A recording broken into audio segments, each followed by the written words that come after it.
Today we're dismantling a story that should already be over. Not a rumour, not an allegation, not an online disagreement. This story is about a company that has been liquidated by the courts, and a man who is still standing in front of the camera pretending the fight continues. What you're about to see is not justice in progress. It is damage control in real time. A court has spoken, a liquidator has been appointed, a company has been shut down. And yet, the videos keep coming. You'll hear language about hope, about truth, about community, about people standing together.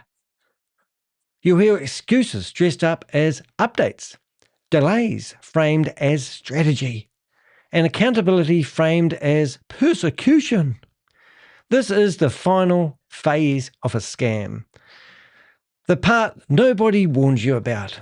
When the money has gone, the company is dead, and when the legal system has stepped in. And still, the narrative refuses to die. We are going to break down exactly what was said, when it was said, and why it matters. And we're going to compare court transcripts with video scripts. We're going to expose how victimhood is manufactured, how blame is outsourced, and how people who have already lost everything are encouraged to keep believing. Not for their benefit, but for his survival.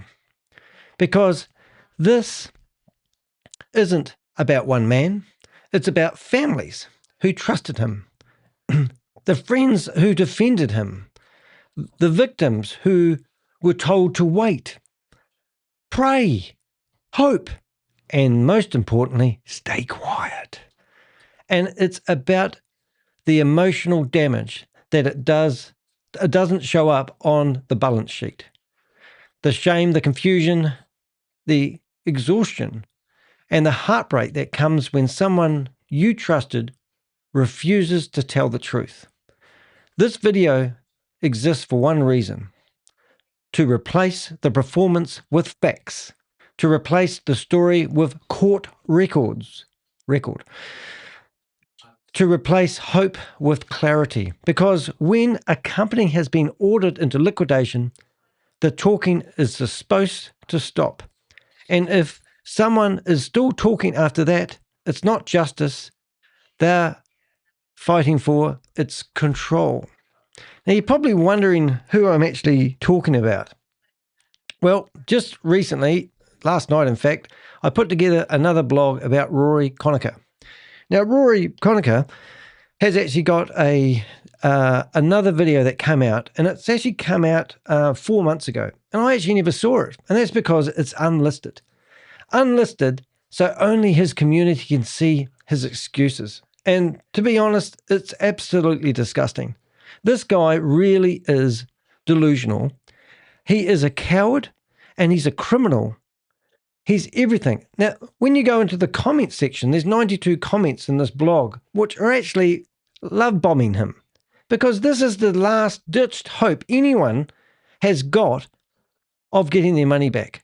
Now, Rory Conacher was promoting a Ponzi scheme called Hyperverse, which is the same Ponzi scheme I did my apprentice on. Somebody tried to pitch it to me, and within 2 minutes of doing some searching and research on the internet, I knew it was a Ponzi scheme.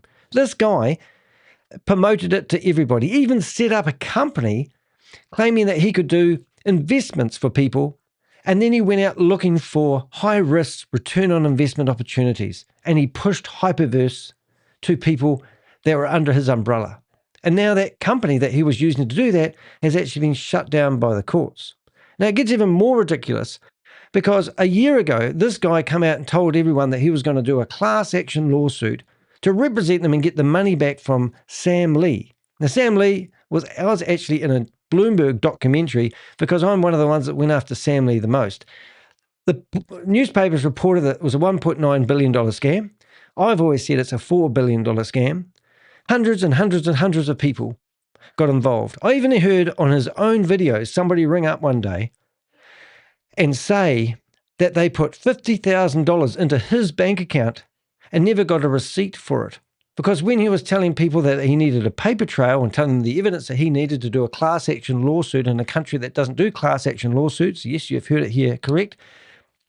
He is now, he took the money from individuals and put it in his bank account or his crypto wallet. I don't exactly know what he did with the money, but he didn't put it into the platform he was buying it, because when the platform started to fall over, every time you signed up somebody and you got rewards, they hyper compound your rewards, or they give you their dollars, and their dollars that they give you, you can use them dollars to create new accounts.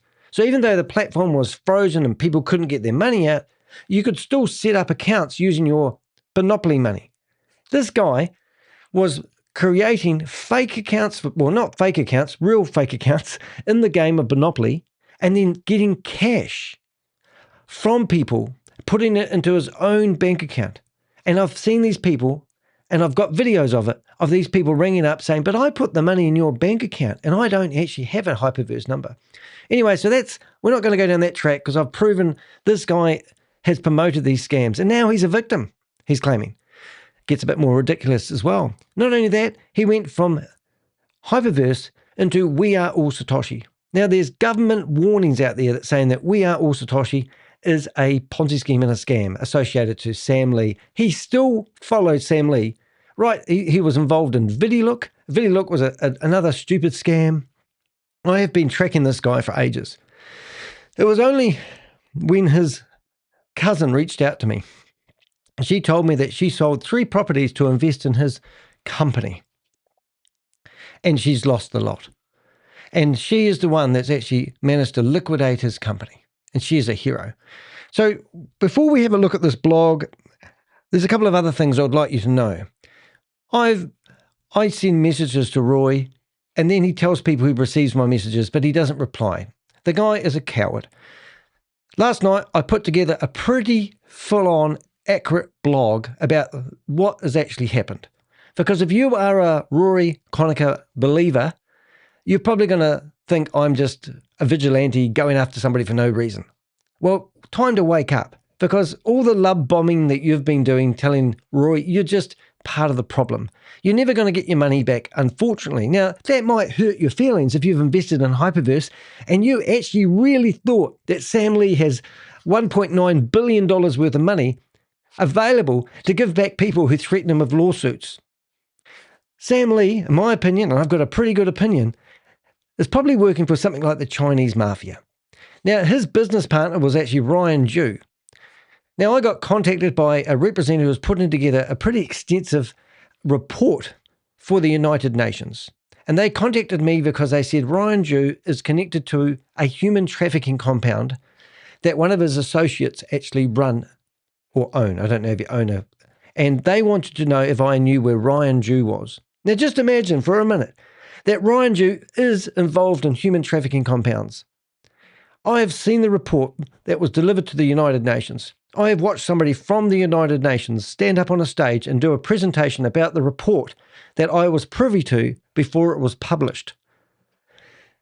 If there is any money, it will be in those human trafficking compounds. Ryan Jew has ran off with the money. Sam Lee was left holding the bag.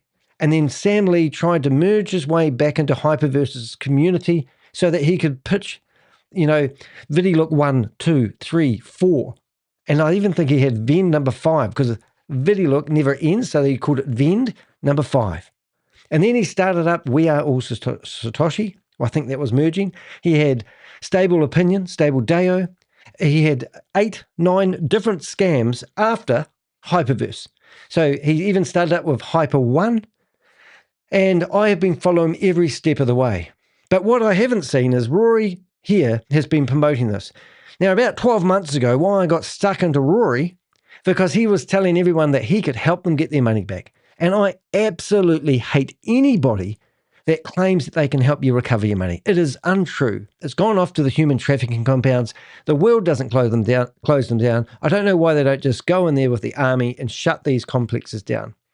Now, I've been to seminars and I've actually met the head of the chief commissioner for Cambodia. And we're at the same conference. I've met the cybersecurity guy for the Philippines. I've met Australians. I've met Americans, special forces, people in America. What do they call special agents who fight all these crimes? I've got access to over 200 videos where people have been buried alive. I've seen people die by suicide, jump off buildings 10 stories high and bounce on the ground in these videos. I've seen people tasered, beaten up, bruised because they won't get to the sales quota that they're demanded to. They work 16 hours a day, 7 days a week, and they answered an advert in the newspaper saying that there's a job, they can go to Thailand or wherever it is.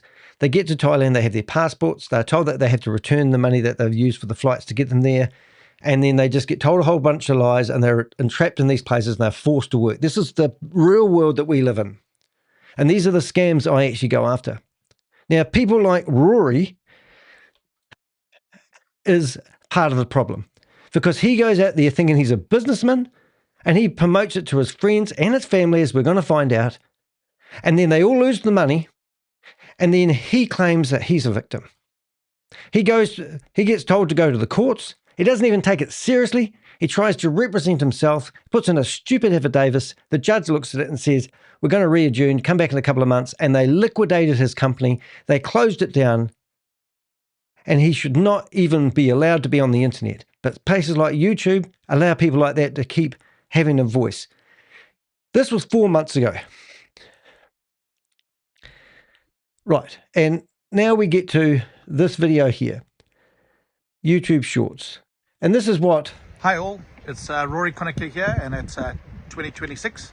For those people that thought that we weren't going ahead with the Dubai legal process, well, here I'm attaching this confirmation of the attorney that's been appointed, and it's been a very, very long process to get to this point, particularly even with engaging with regulators. So for those that made that decision to want to get their money back and to get truth and justice, thank you for your support, and look out for further communication. Hi all, it's Rory. What really, really gets me about this video, this is more bullshit on bullshit, and this is really, really bad. Rory, a year ago, built a community up, and somehow he managed to get 15,000 people on his YouTube channel. He claims he had got a database of 30,000 people. He gave everyone false hope that he can actually do a lawsuit. He waves a letter in the ear like it's some major, it's just a one-pager that they've got an attorney. If it's true or genuine, I don't care. He cannot even provide any business services or any services because his company's been liquidated. It is so ridiculous. And in here, this video that he did 4 months ago, this was just before his company was shut down, and I don't even know why he's left it online. Basically, some of the excuses in here are vomiting. You'd vomit when you listen to this sort of stuff. But before we have a listen to that, I want to get stuck into the good stuff. And I want to go back to my blog because a lot of this blog is brilliant. And I've spent a lot of time putting this together. And I have got some messages from Michelle, and I would like to play them, but I'm not going to. But I've extracted the emotion and the turmoil that she has been going through with this fight that she's done. I've been reporting it, and she says some very, very kind words about the work that I do. And, you know, and that was just absolutely lovely. I played them to some friends and said, listen to this message from this lady. This is why I do what I do. But what I'm getting at here is the emotional journey it plays on people like me, on family, anyone that's affected. And this person thinks they have a right to give false hope to people. What he does, he builds up communities, and then he started promoting other opportunities. And basically telling people, oh, while you're here, I've got this brilliant opportunity where you could actually make passive income, and you can recruit people and get commission. These guys just don't stop. And that's why I'm doing another, this is probably blog number whatever, number 7 or 8 I've done, but I want to expose this guy. So 3 things cannot be long hidden. The sun, the moon, the truth. And that's by Buddha. Even I don't follow that. So for years, Rory Conacher has positioned himself as a fighter, a fixer, a voice for the wrong. In reality, he was something far more familiar to anybody who studied financial fraud long enough. A man who built an illusion of authority, wrapped himself in moral language, and blamed everyone else for the structure he created finally collapsed. Everyone else, when the structure he created finally collapsed. So this man has gone. Theoretically, he shouldn't have a voice on the internet. He should be apologizing for his behavior and admitting fault rather than blaming everyone else. This blog exists for one reason: to strip away the narrative Rory is still trying to sell, using his own words, his own actions, and the final judgment from the court that shut his company down. Because despite everything that has happened, despite a final liquidation order, despite a court-appointed liquidator, despite creditors being recognised and assets now subject to investigation, Rory Conacher is still talking, still posting, still reframing himself as the victim, still attempting to gather new audiences, new communities, and ultimately a new pool of hope to exploit. It's disgusting. And that is exactly how scams survive longer than they should. So if you don't know, the court has already ruled. It's finished. It's over. His company's liquidated. Before, what's that word? What was that word? Dissecting Rory Conacher's videos, claims, and ongoing steps to rewrite history, one fact must be stated clearly and I can't even say that word, I'm not going to try. unambiguously. Unambiguously. On the 17th of October 2025, the High Court of South Africa, Dubai, issued a formal court order confirming the final winding up of RJS Capital, whatever that is, Limited. The order was electronically signed by the registrar and filed on the 27th of November. So if you haven't seen one of those before, that is what it looks like to get a court document from South Africa. And you can see who's taken them to the cleaners. Michelle and Sebastian, who are the husband and wife team, and they've gone after and shut him down. And here's the document here that says that his company has been liquidated. And you just cannot deny that. There's the proof. The ruling did not arise from internet commentary or public pressure. It followed court proceedings initiated by, let's just get those names right because I won't. Michelle Thora Allistown and Sebastian George Morris Mangent. So, supported by sworn evidence and examined by the court. So they provided 150 pages, I think it was, to the courts. The courts examined those pages. The order confirms 3 critical points. The application for adjournment was dismissed. So he wanted to adjourn the court cases in the second case. The rule, I don't even know. I'm going to read these out, make sure I get that right. The rule NISI was confirmed, resulting in final liquidation. Yep. Oh my goodness, what did I do then? Ugh. Right. And the cost of the liquidation applicants were ordered against the company. So this means that RJS Capital is legally dead. It cannot trade. It cannot fundraise. It cannot represent investors. And it certainly cannot position its former director as legitimate advocate for justice. Everything Rory has said since this ruling exists outside legal reality. So his company, that he's the reason he's trying to go after Sam Lee and all this sort of stuff is to get his investors' monies back, to basically save his own ass. Look at me, I'm doing something. So the court has filed liquidation. That means he cannot do what he is doing. So him waving that letter in click here, and it's 2026. For those people that thought that we weren't going ahead with the Dubai legal process, well, here. So look at this here. We've got a letter. Oops. Hi all. It's There's no point in me Rory doing this. Conacher here, and Come over, we go again. 2026. For those people that thought that we weren't going ahead with the Dubai legal process, well, here. So we've got, what have we got here? 1-page letter from a lawyer that was dated on the 28th of January, and I think this video was on the 29th. So the guy is delusional, but the courts are quite clear. The performance of innocence. Right, if you watch Rory Conacher on his recent videos, which we'll do at the end of this blog, recent videos closely, the pattern becomes impossible to ignore. Across 2 separate recordings, which we've shown you one already, the hour-long video titled Dubai Legal Claim, Final Community Cool, Watch This Act Now, published shortly after the first court appearance, and then we've just seen the shorter update posted on the 29th of January. The same playbook unfolds every time. It's about him being a victim, about him distancing himself from his wrongdoing. Each video opens with lengthy disclaimers.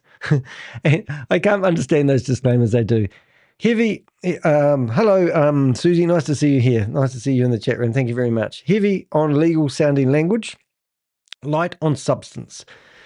Documents are selected, flashed on screen, as you've seen. Authority is implied rather than demonstrated. The word community is repeated like a shield, and why can't I read that word? And beneath it all runs a single, consistent message: I am not the bad guy. I know, and this is what really gets me. He is the bad guy. This is like the scam that will never die.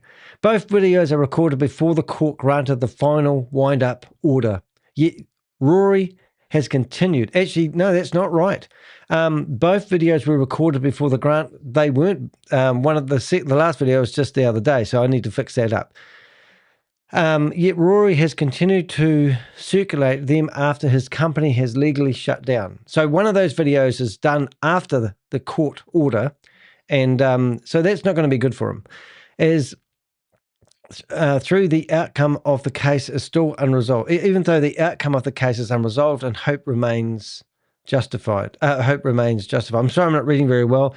In the longer, I'm going to read this paragraph. Get my mojo back. In the longer video, Rory leans heavily on delay as a strategy. He frames the court process as incomplete, suggests patience will be rewarded, and implies that those pushing for accountability are acting prematurely or in bad faith. Spiritual language creeps in. So does moral pressure. The message is subtle but clear. Wait longer. Trust me. Don't act.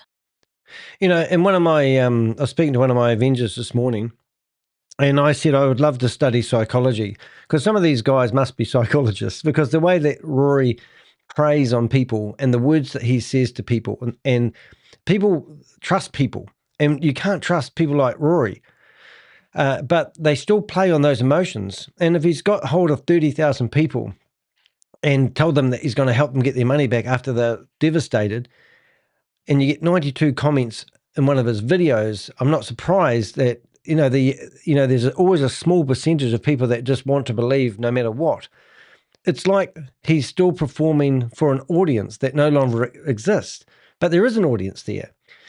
Then on the 29th of January, 2026, Rory posted a short follow-up video, what we've just watched. Despite the company already being under final liquidation, he claims this is not quite right, actually, because that video is after the company's been, well, it is on final liquidation. That is right, because the liquidators are now going through crossing every T and dotting every I of the type of business that he's been doing. They'll be examining his books, looking for anything that he's done wrong.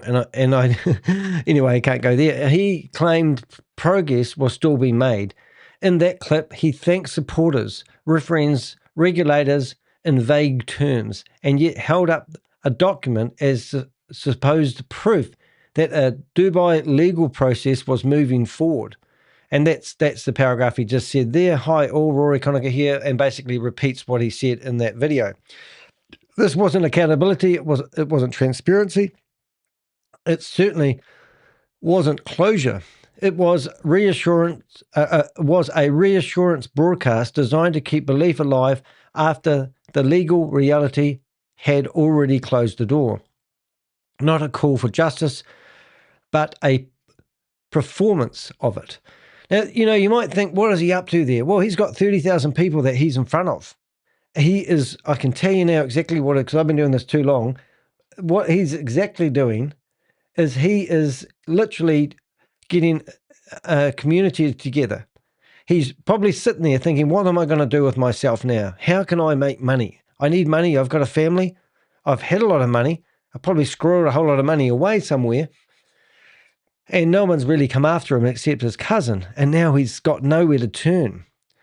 And now he's probably thinking, how can I get more money off the internet? How can I change my profession? Because all I know for the last 6 years is promoting multi-level marketing opportunities and taking money off people and lying, cheating, and stealing and coming up with excuses, delay tactics, and the whole lot. That's what I think he'd be thinking.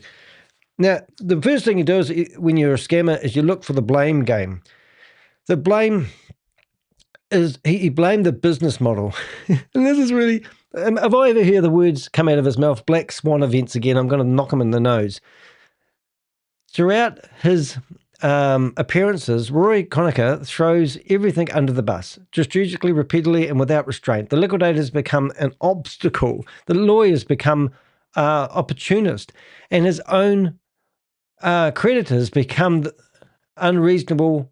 I can't even remember that word. Unreasonable. Agitators. They annoy him.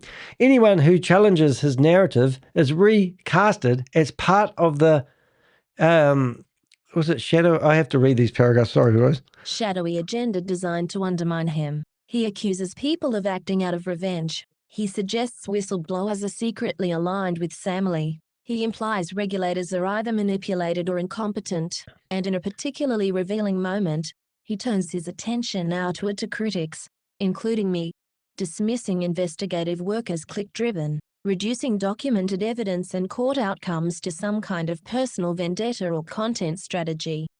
And it blows me away. So one thing he was accusing in this video that we watched at the end of this this reading is that he was accusing his cousin of working with Sam Lee and benefiting somehow after closing, and also he's saying that all my work's click-driven. He's lost the reality. Whatever he does, not once, not in a single sentence, is take responsibility. Like we all stuff up in life, but you think that would have been some words out of his mouth. I'm sorry, guys. I led you off the cliff. I got carried away. I got greedy. I hired people to recruit people into Hyperverse. I ignored the warnings from people like myself. And now I'm part of the problem that you lost your money because for 4 years, I've been telling people not to get involved in, Hyperverse for a start. Ponzi schemes and scams. After COVID happened, everyone got into Zoom. Zoom came alive, and then everyone thought, oh, here's a way to market to people. There's no apology to investors, no acknowledgement of harm, no recognition of the final and emotional, and this is the big thing, the emotional devastation caused. Instead, Rory recast himself as a true victim. Unreal. Misunderstood. Is it malignant? Maligned. Persecuted for trying to help. He's persecuted because he's only trying to help the people he pushed over the cliff. And buried with the impossible task of saving others from the mess he insists was never truly his fault. And there is a special technical term for it, and I'm going to just do this. This is textbook Darvo. Deny, attack, reverse victim and offender. Isn't that cool? Darvo might be a new word. Danny DeHeck Darvo, announcer. By framing accountability as persecution and scrutiny as harassment, Rory attempts to flip moral equation, positioning those seeking answers as villains and himself as a reluctant hero forced into battle. It's a narrative designed not to withstand legal scrutiny, but to preserve loyalty among those still willing to cling to hope. The court, however, was not confused. They were not distracted by rhetoric, motives, and imagined, oh boy, I'm going to just do the whole lot. Against conspiracies. It looked at the facts, and it was not swayed. Yeah, because somebody can talk to you on a Zoom meeting and give you reassurance and you want to believe, hanging on to hope. I give this long illustration. I've done it a few times and I won't bore you with it, but you run over a cliff and you're falling and you manage to brace your fall and you grab onto a branch and you're hanging onto this branch for dear life. And in your head, you're thinking, I just ran off a cliff. I've stopped my fall.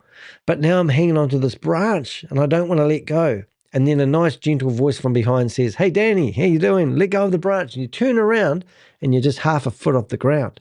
Hope is like that. People hang on to hope. And he gives people hope when there is no hope of getting your money back. There's no pile of money. It's gone off to the human trafficking compounds. But Rory wants to give you hope, not because he thinks in his real head that he can help you get your money back, because he's a community. He knows how to build communities. And then he'll pitch other Ponzi schemes and scams to people, telling them that this is the hope. This is how you're going to get your money back, but I just need some of your money first. And the cycle just continues. The court wasn't confused. When Rory Conacher appeared before the court, he did submit an affidavit. He says in this video he didn't, but he did, because we've got insider knowledge. But it's contained not... I'm just going to read this because it's really important to get it right.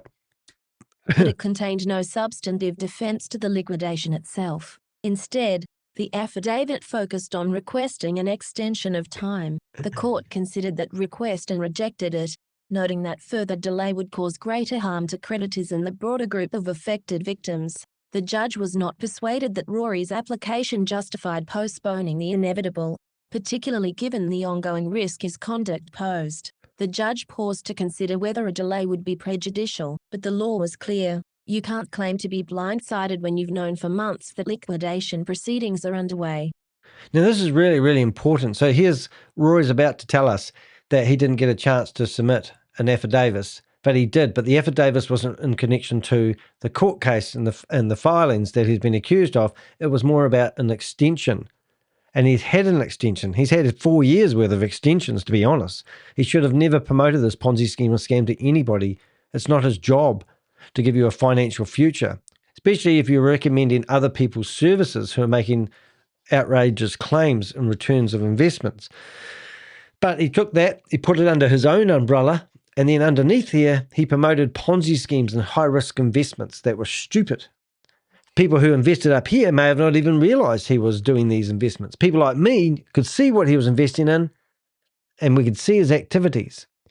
So that's why the courts acted swiftly and correctly. And the courts put it back into the real world. People like Rory will hide in the decentralized world or the unregulated world. And they hide behind crypto where you can't see transactions, and they operate in the shadows under Zoom. The court handled down the final winding up of order, which is the same one we've already looked at. And the company that he was trading under is called RJS Capital. And you can see that in the picture. I've actually managed to recreate Rory's logo, which he won't be able to use anymore. And that's where we've got to. So the court has appointed a liquidator. Now that means that basically the liquidator goes in there. He wouldn't actually hand over the documents in the first in between the first ruling, the first court case and the second court case. He was ordered to hand over his books. He wouldn't actually hand over his books. I don't know how he got away with that, but he did.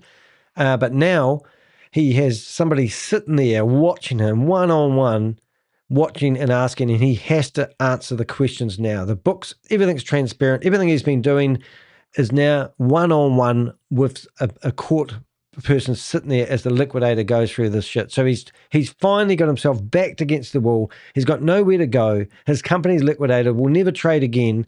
That's it, gone, dusted. It's liquidated. It's gone, boom. But Rory is now sitting up here telling people that he's going to go fight for them again. This is so ridiculous. And this video was obviously on the 29th of January, and when I was recording this, it is now the 6th In New Zealand, it's the 6th of February. So the court appointed a liquidator and now has full legal authority to investigate his company, seize records, trace funds, recover assets if there is any, and recognise victims as creditors. There is no more stalling, no more pretending. This isn't a YouTube debate. It's a legal binding justice. Now think about this, guys. Let's just say he did have a pile of money there. Now, this is where the liquidators can come in and find any money or any assets if there is there. I would actually, if I was you guys, I would be filing a court case against Rory, because if he's found legally, liable for his actions, and there is some assets there, you could potentially get some money back.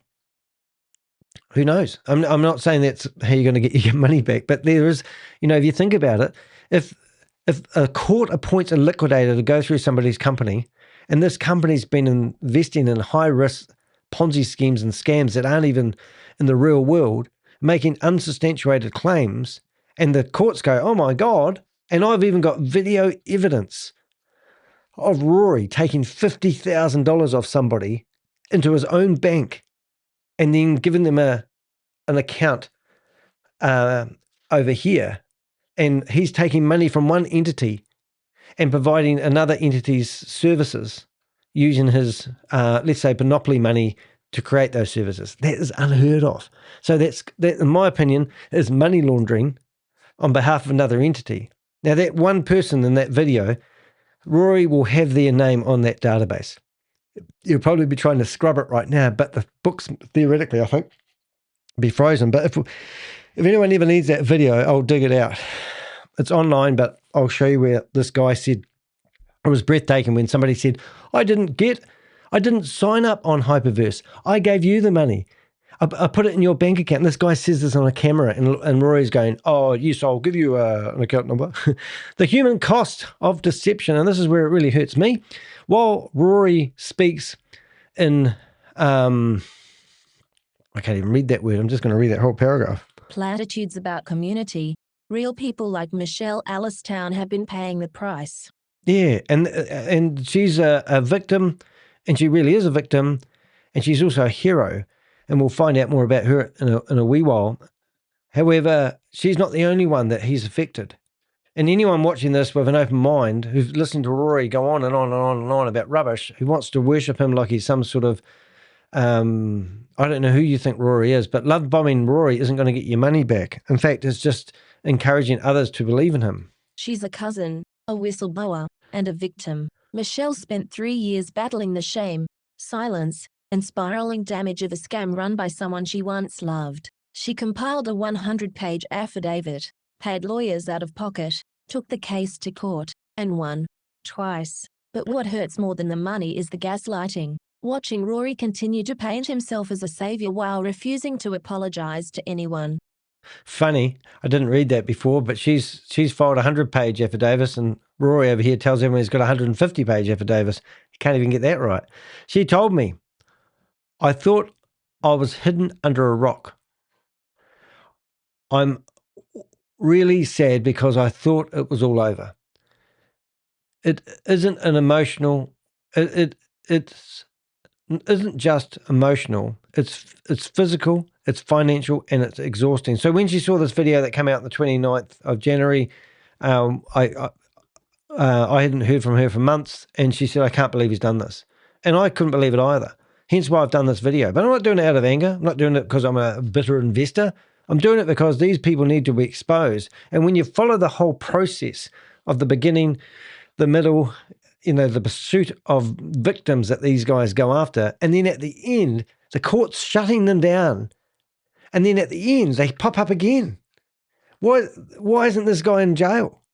South Africa, are you a bit soft on your law? This guy deserves to be in jail for his activities. If he went into a dairy or a shop or a supermarket and stole a loaf of bread, he would be arrested, fingerprinted, and incarcerated straight away. But when it comes to financial crimes, it takes so long for the whole system to actually go, you can steal a $20 something and be in jail within 12 hours. But when it comes to stealing millions of dollars from people, it's a slow, drawn-out process. What the heck's going on there, I say? Okay, so while she lives in Dubai, the fight has dragged her through the South African courts, unpaid liquidators, and an avalanche of legal bills. She still hasn't given up, but she's also running on fumes. Lawyers have been... lawyers have bled me out, she said, but it was all worth it. That's what courage looked like. That's what a scam took. This is what these guys like Rory do. They put victims through hell. And now you've got Rory telling everyone that he is a victim and he's going to go out there and fight for other people he's already dragged through hell. And he's giving people hope. And that's not right. And that's why we do these videos. If there's one thing to take away from Michelle's story, it's this. She kept going.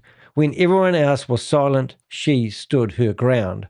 When legal costs piled up, she paid what she could. When Rory resurfaced online, she didn't flinch. She followed the videos straight. She forwarded these videos straight to the liquidator. The liquidator is going to have a field day, Rory. Michelle didn't just shut up. Michelle didn't just help shut down a company. She lit the path for every whistleblower who wonders if speaking up is worth it. For every victim who's scared to come forward. Bill, I'm thinking of, anyway. For every liquidator who has ever felt alone in this fight. Know this. Justice doesn't just happen. It takes relentless pressure. Wish I could read that word. I know it. Sustained truth. Sustained truth and people brave enough to say, this ends with me. You know, it's exhausting at the moment. We're fighting a big scam called Goliath Ventures Inc. And we've got a lot of investors telling us they've lost hundreds of thousands of dollars, 400,000 one day, 850,000 the next. I get phone calls and people are too scared to speak up. It blows me away. It's just, I just don't get it. But people like Michelle, she's lost, hundreds and hundreds of thousands of dollars. And to be honest, I don't know exactly how much Michelle's actually lost. And it doesn't matter whether it's $10,000 or $1 million and something dollars. The principle is always the same. These people shouldn't have their hand out taking your money. They're not regulated financial advisors. They are dealing in an unregulated industry. And they're making claims they can't substantiate. Michelle was one of those people. She stood still alone. She stood still alone in the courtrooms. That doesn't quite sound right. And I love the way this paragraph sounds, and I wish I could read it properly. But I think listening to it, you will get the heartfelt message I'm trying to deliver. Michelle is one of those people. She has stood alone in courtrooms, trained her finances to see justice through, and faced the darkest parts of family betrayal, and still found time to support others. She is a beacon in the aftermath of deception, a reminder that when systems fail and predators rise, there are still individuals willing to step forward, speak up, and push for truth. No, she may be tired, but she's not finished. And she deserves our thanks. These scams that you see go after families, they go after communities, and they go after friendships. And we've always said, me and the Avengers, that these are relationship destroyers. You're not just trying to make money from your friends, you're destroying your relationships. And it comes at an emotional toll for even ourselves watching or participating in this. Within the last 48 hours, we've been in phone calls with people where they're weeping, trying to come to terms with what they have lost and what they've done. And they're trying to understand, was I stupid? I'm dumb. I shouldn't have done this. And we're going, these are professionals. These are gaslighting techniques that they've used to manipulate you out of your money, because the last person that said, not for me, they overcome those obstacles and they went back and used new terminology, new wording, and they overcome those obstacles. A farmer who wants to irrigate his paddock at the bottom on the level ground has a hill with a reservoir at the top. He goes up that hill in the morning. He lets out that water out of the reservoir. And what happens? It hits a dam and it stops the water flow. Do you know what he keeps doing? He keeps applying the water, and eventually the water level raises. He keeps applying the water and it levels, gets up to the dam, and then it overflows the dam. And then he gets to the next obstacle and he keeps applying the water, the pressure, the gaslighting. And then before you know it, the water's trickling down the hill and irrigating the paddock at the bottom. These scammers, like Rory, will keep dripping on you. They will keep applying the pressure until you give in. And eventually the obstacle disappears. You don't see it anymore. You forget about the obstacle. You become a believer. This isn't a bad decision. This is gaslighting. This is manipulation techniques. This is, I'm telling you to do something in your sleep and you don't even hear it, but your subliminal mind says this is the right thing to do. And then you hand over your money and now you're invested. They start off with a little bit of your money and then they build trust by letting you take a little bit of your money out. And then you believe and you trust, and then it's too late. And then it doesn't matter what I say. It doesn't matter what my Avengers do. You are in the belief rail lines and you are focused. You are just focusing on that paradise. And when I was brought up in a religious cult, I always lived for the paradise. It didn't matter what people said to me. I'm there. I'm there. I'm in the paradise. Don't talk to him. Don't talk to her. Don't listen to those people. I've got the paradise in my mind. That's what I'm going for. The passive income opportunity of a lifetime. Is that what you're doing? That's what you got into. And then all of a sudden, you have no money left. Gone. No money. And then you realize, I want some of that money back. Oh, nope. It's a one-way street. And then you see these guys driving around in Ferraris, Lamborghinis, buying flash houses, taking joyrides, living the dream on Instagram. And you're left holding the empty purse bag. The pattern of deception that goes back years. This isn't the first time Rory Conacher has misled people who trusted him. In fact, the blog follows an earlier episode. Now, we've done lots of blogs. So if you click on that link and you have go to the blog that I'm reading is actually in the description. This blog that we did was when Michelle came to me originally. Now, I said this last night to somebody. It was called Queen of Karma. She's in here now. This lady here is a beautiful lady, physically, mentally, and she's a warrior. And she's gone after somebody she loves who betrayed her and told her a bunch of lies. And now he's been caught out and he's blaming her for her investing in him. He's also blaming me. He's blaming the liquidators. He's blaming. This article that she wrote, I've done quite a few videos on him, was a marathon. This actually took me ages. There's actually a massive story in here. And there is one of my other videos, which I haven't really been able to find, but there is a beautiful message. If you click on Rory, so this is I don't even think I put Rory in here, but there was actually, I'm just going to find it. But if you do search for Rory, you'll find one of these blogs I've done, and I think it's a podcast. And Michelle actually read it, and it was absolutely beautiful. In her own words, she wanted some closure, and I should actually, it'll be on my podcast somewhere. There it is. But let's listen to some of this. Monday, the 4th of August, the Durban High Court heard the matter of Michelle Alistoun and Sebastian Mongeon versus Cool names. RJS Capital. The judge ruled in favor of a provisional liquidation. This means RJS Capital has now been placed under temporary court supervision because there is compelling evidence the company is insolvent and involved in misconduct. So just to stop it right there, but when that was put in temporary, Rory was meant to hand over all everything, and he refused to. He didn't. Sure, that didn't help you, Rory. A provisional liquidator has been appointed to take control of the business, freeze its bank accounts, and safeguard its assets while a formal investigation takes place. Rory Conacher no longer has any decision-making authority during this time. The goal is to prevent further harm, such as money disappearing or assets being hidden. Isn't that incredible? And then you go over to my other screen, and here's Rory giving advice to people who have lost their money to a scam that he promoted.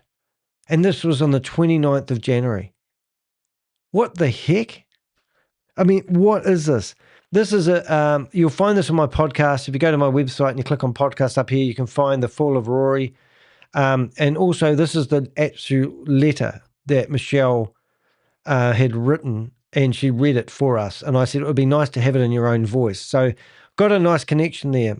And I'll be transparent here. Look, if you go to support me, you can go to, you can donate me.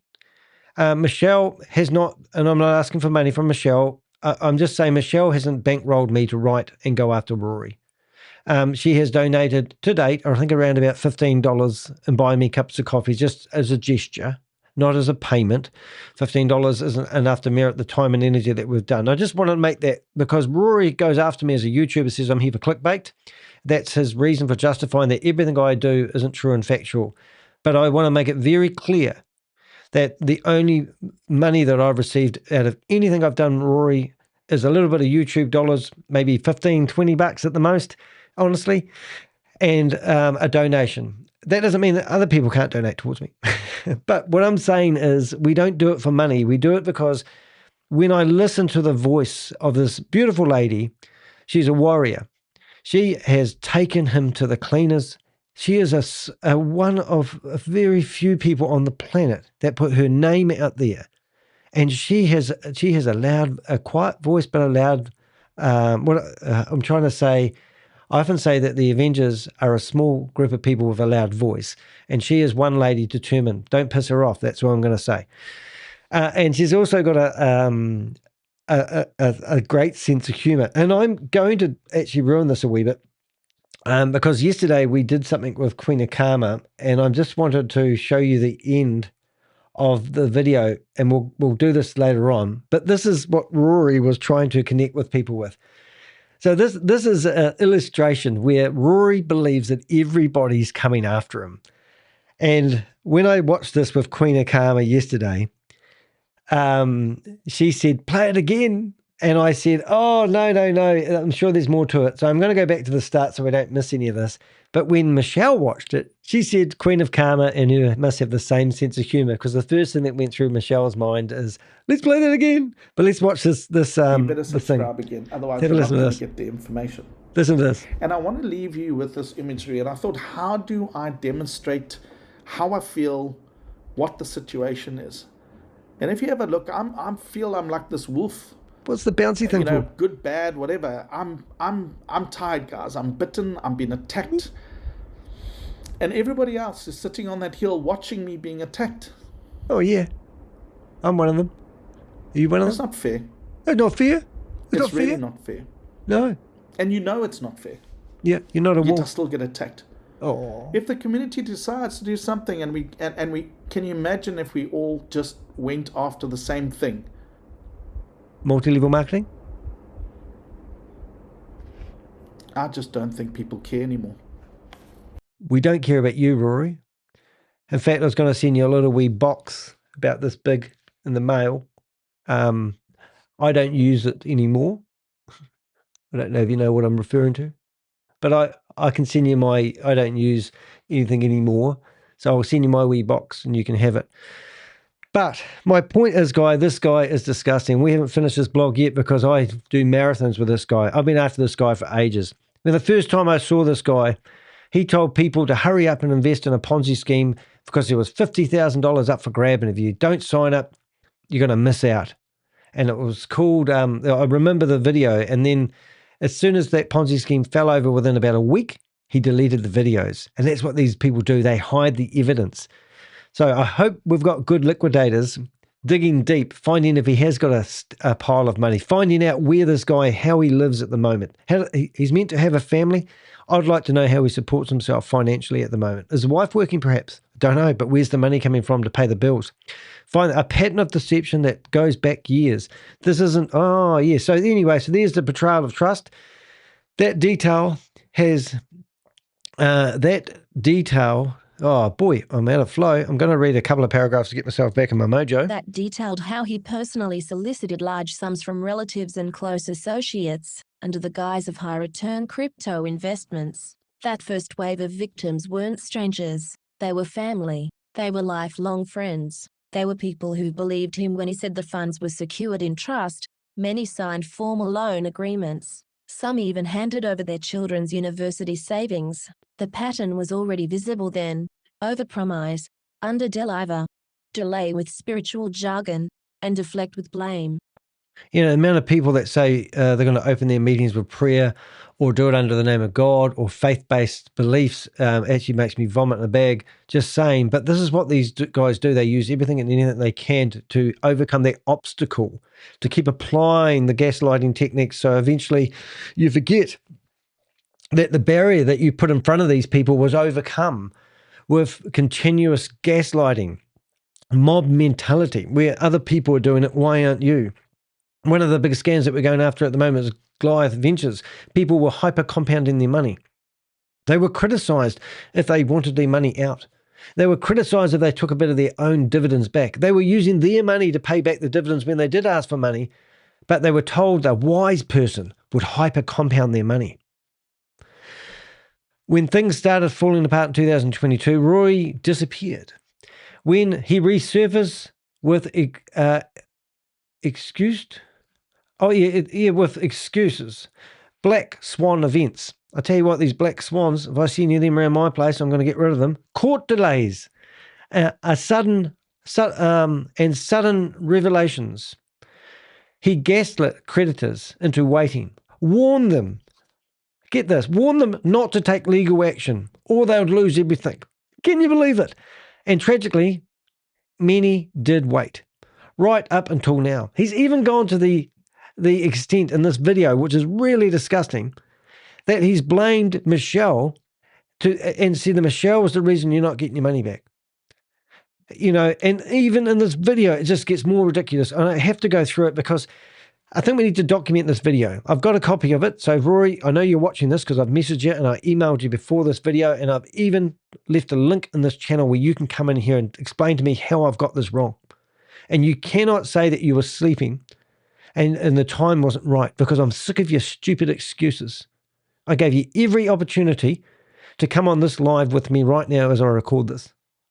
And you could have joined me and you could explain to me how I've got this wrong. But no doubt in your next video, you will just say that Danny's here for clicks.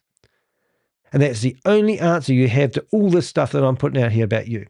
The first blog laid bare how he manipulated even those closest to him. This one shows how the legal system has finally caught up. Now, every single scam I go for, they tell you how many friends have you got. This is how these Ponzi schemes and scams grow. It's because they go after your friends and family. If somebody comes to you and offers you financial advice, they're not your friend.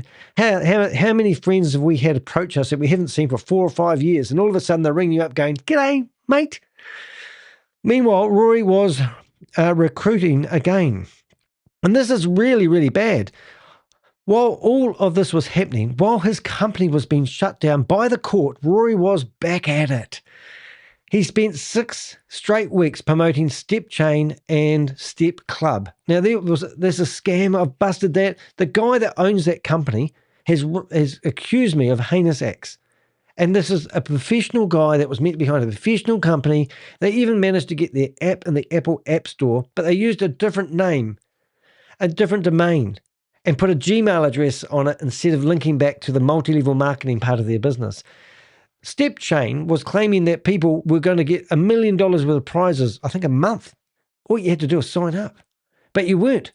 The $1 million worth of prizes you were going to get was going to be their token that's worth nothing. And they perceive that their token is very valuable, worth $1 million. But they make claims on their website that they're going to give away $1 million worth of money a month, but you can never cash it out. And their token is like going to the beach and grabbing another hand of sand whenever you want, and then telling everyone that these sand pieces are worth something. And then if they ever do get to be worth anything, they just go get another handful of sand, and then they tell you that everything's half now. It's just ridiculous. But anyway, after building up a community, he led them over the cliff. Step Chain, which aren't doing meetings anymore, and rebranded a rebranded crypto hassle, peddling, $500 billion worth of rewards, lucky draws, and slick-looking business packages. Of course, he ran Zoom meetings, sent newsletters, posted memes about the community and resilience. He even at its stage was posting an opportunity where you could buy a meme, and the meme would give him a kickback, even though he claimed there wasn't. Later on, we found out that other people were also promoting the same memes, and I'll say Chavis was promoting the same memes that he was promoting. It was business as usual, except his business had already been placed under provisional liquidation. So while Michelle was in the courtroom and paying I can't even say that word, notaries, still can't say it, Rory was shopping for fresh believers. That's not reputation, that's reoffending. That's not redemption. I knew it didn't look right. Right, now this is quite a hard case. Now I'm just going to bring up my photo, if I've got it handy here. It's cool. Yeah, there it is. So if I put this, I'll just open up a tab. So when you look at this photo here, you can see that Rory has got everyone love bombing him. And it was quite hard to actually look at this video, and I will tell you why. And I'm not going to sit here giving hope to people and being attacked for that hope. Oh my God, he's not going to give hope. So basically, this video that he's got, he's actually throwing the towel in. There it is, that might be better. No, I've got the wrong one still. Got to click the right buttons. Yes, so if you look at this video, it's got 92 comments, and I will actually chuck the video in the chat room just for now, if you want to go have a look. And the comments are actually all love bombs. So Michelle said, surely there can't be that many dumb people in the world. And I said, yeah, there is. There's tons of these type of people. And you listen, some of the comments are really cool. But anyway, I copied all those comments and I put them all into AI, and I asked it to, sort of summarize what's going on. And then when I asked it to create the picture, it actually come out and pulled out some good comments from people there as well. But the majority of those comments are actually quite hard for victims to actually read, because these people are stupid. They are in here. And also, I know that my comments don't turn up on here. So all the negative comments are getting disappeared. So out of the 3,700 views that this video has had over the last 4 months, this is an unlisted video. He drops this video into his newsletters, tries to keep everything behind closed doors, and shares these videos to his community. Then the communities who are a bunch of believers watch these videos, and then they comment 92 videos. Now, I don't think I've had a video that's 92 comments for a long time, so well done. But, when you read the comments, you're thinking, what are these people on? And I think what lies can this guy, people just want to believe. And they've gaslit into believing. It's absolutely incredible. So just wanted to bring that up. So I call it the cult of commenters. And I'm just going to speed this process up so we're not here all day long, but I'm going to read this whole paragraph. It'll give me a break. But let's have a listen to this. The cult of commenters, perhaps most disturbing, is the flood of comments under Rory's videos. Hundreds of people still clinging to the fantasy that he's their savior. Some call him brave. Others thank him on behalf of the community. One even offers to share champagne with him once the miracle payout arrives. Many express their support with religious overtones. God bless you. Sending healing hugs. You're doing the Lord's work. They frame criticism of Rory as abuse, painting him as a martyr who has sacrificed everything to help them. But buried among the flattery are the cracks. A few commenters admit they've received no replies from any authority. Others say they followed every instruction and still got nothing. Some now openly question Rory's credibility. One writes, I understand why people think you scammed them. We waited 2 years for nothing. This isn't just denial, it's collective delusion. The cult of personality has replaced logic, and Rory is feeding it. Because as long as people believe he's trying his best, they won't ask the harder question, where did the money go? Yeah, so what I'm doing right now, because I have a feeling that Rory will remove this video, but I want to document what people and their usernames, so you can actually literally go to these usernames and find these accounts. But it is actually breathtaking to read them. And I think, in all fairness to anybody that's lost money to Rory, I think these would be quite hard for people to actually read. And why are people putting so much belief into a person that the courts has shut down? You know, it is absolutely take care of yourself and your family. Are you shitting me? I mean, you know, I hear your frustration and pain. Are these the same type of people that have really lost money to this guy?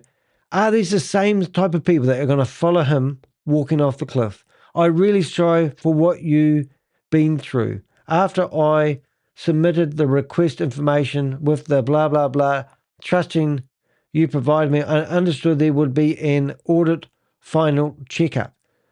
I'll try to submit it again, my information. You know, these people have submitted information as per her instructions, his instructions. Sorry, I didn't mean to be disrespectful to hers. You know, I did send all information to the 11 different emails you provided before the 31st of 2025. The only response I got from Dubai police was saying they needed more information. It sounded like they didn't know. Take care of yourself, sir. Thank you deeply. You know, people are literally distraught, delusional, but they are actually distraught. They don't know where to turn. And when somebody holds up a flag and says, let's go and do a class action lawsuit in a country that doesn't do class action lawsuits, it is actually hard for people to turn away and say, get away from me, Satan. That's what they really need to say. So there's the video. And I'm just going to show you something out of my world, but this isn't loading. And that could mean that Rory could be watching us right now. And if I refresh this video, it may not be here. So I'm not going to do that because we've already downloaded it anyway, Rory. But I wouldn't be surprised if he deleted it. So that there is basically what the part of that was, the cult of commenters. Is that cult? It is. You would like that, Queen of Karma. It isn't over. This isn't over, but it is ending. There is no next payment. There is no miracle investor. There is no global delay. The company is dead. The scam has been exposed. The liquidators have begun. Rory Conacher, if I'm saying that right, can talk all he wants, but the time for talking is over. Because unlike Rory, video scripts, court transcripts don't lie. Never doubt that a small group of thoughtful, committed citizens can change the world. Indeed, it's the only thing that ever has. And Margaret Mead. So, if you don't know anything about me, I often do my. We're open source intelligent investigators. We dig through Instagrams and TikToks and YouTubes, and we go through phone numbers, records, we follow LinkedIn conversations, we talk to people in and out all over, and we gather online open source intelligence to put together our information. Occasionally, we get brave victims like Michelle coming forward, asking for our help. We will use everything we've gathered. I've been going after Rory since he first came onto the scene 5 years ago. And then all the victims then come after us for help. And it's everything. If you don't think about me, you can read about me. You know, I'd like to think I have a voice. I believe that I'm one of the biggest scam fighters who go after people who promote Ponzi schemes and scams. We've got other YouTubers in the chat room right now, like Queen of Karma. We had a nice show with her yesterday. She also is an advocate against anyone promoting multi-level marketing, and that's what this is. It doesn't matter whether you're selling toothpicks or aeroplanes. If it's got a multi-level marketing reward system that looks like a pyramid, then you want to stay away from it. That's my blog. And now what I want to do is I want to have a look at this video that Rory's done, and I want you guys to listen to the excuses. Now, I might speed it up if it gets a bit ridiculous, and I might jump through it. And I don't really want to host this video, so we're just going to go through and see if we can listen to the highlights. And when he starts to dribble, it make me spew up. And And another thing I'm going to say, guys, I haven't actually listened to all this video. I only listened to a part of it where he talked about me. But I want to highlight the parts where they provide false hope to victims. And I want to highlight the triggers that make me sick when I listen to individuals like that. So let's get into this. And I'm just going to break this off into another video. So hopefully you enjoyed my blog. And in case this goes pear-shaped, I'm going to finish it here. And then we'll start part 2. Hello, I'm Danny the Heck. We're just going to look at a video of Rory Conacher telling everyone about how he's sick and tired of fighting their people's battles for them and trying to put together a court case to go after Sam Lee. This video is just... it's a load of crock of shit, but I haven't seen it. It was an unlisted video, and we're just going to go through it together. I'm going to highlight some of the dangers and the red flags that I see with him opening his mouth. My mum used to say, if you haven't got anything good to say, don't say, just shut up. I wish Rory would shut up. He's been liquidated in the courts of South Africa. His company's closed. He cannot trade anymore. He cannot provide advice or services to anybody anymore. And they currently have a court-appointed liquidator who's going through his bookworks to see if he's doing anything wrong. In this video, I'm sure you'll highlight a few things that Rory has done wrong with his own admission. Hi, good day everybody. It's Rory Conacher here, and I'm giving you some feedback regarding the Dubai hyper-legal case. Hyper-legal case. Before I start... I just think that's disgusting straight away. Hyper-legal case. Now, he's going to read out a disclaimer here, which is utterly ridiculous. Disclaimers don't mean shit, just saying. And then, but anyway, basically anything he says is he's not liable. All right, let's go through that. At the end, as this will be the key presentation. Firstly, a word of thanks. Majority of the people have been very helpful, supportive as best as possible. But like in all apple barrels, there are a couple of bad apples, which has made life really unbearable. But a word of thanks to those people that have stood up, supported, and helped me. Thank you very much. I really and truly appreciate it. So what's he saying there? If you followed him off the cliff, he's glad you've come with him. A lot of people don't actually have the full background of what has taken place because there's so many different projects. So let us quickly do a history review. Firstly, there was initial engagement with the hyper projects, and keep in mind this was over the COVID period, and people were working from home and seeking ways to make money.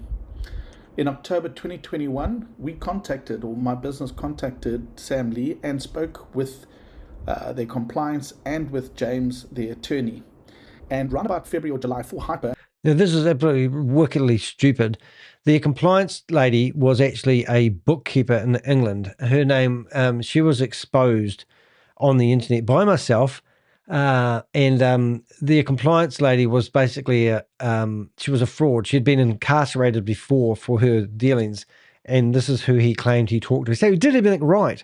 We were told that there was a GNX lock and there was a major issue because of duplicate accounts and people abusing the system. So based on that, I offered RJS Capital. I had a staff of 184 people and we were running a call center operations. And he had staff of 184 people. I didn't know that. I've always said I thought he brought in about $40 million for Hyperverse, but I did not know that he had 184 staff. So he basically hired a call center to ring up people and get them invested in this Ponzi scheme and scam. That's what he's saying. It was a gentleman's agreement that we would assist them. There was negotiations taking place with James White, who's the attorney, and we were following up on all the compliance. We were trying to make sure everything is correct and above board. At that stage, Sam Lee and all the board made promises, which they never delivered on. They were planning a trip out to South Africa to come see all the operations, but Sam Lee never spoke directly to us, always through an attorney, and he always claimed he had the NDA. He couldn't do that. Essentially, you know, I can't listen to this and not comment.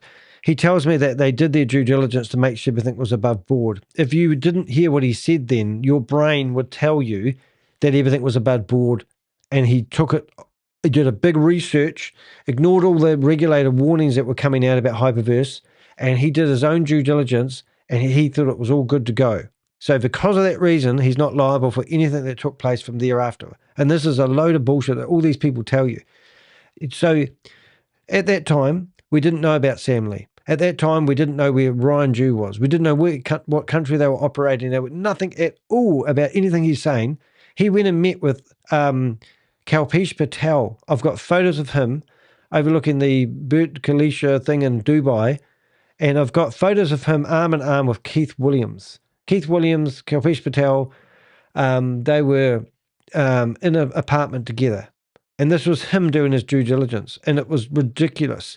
So this compliance shit is just bullshit. He didn't do any due diligence, nothing that he could prove to you in a court of law. The board or Sam or Hyper strung my company along for at least 6 months. There was no board. I've got there was a board called Hyper Capital, and there was no board, there was no committee ever meeting. There was no company behind this. All these people were...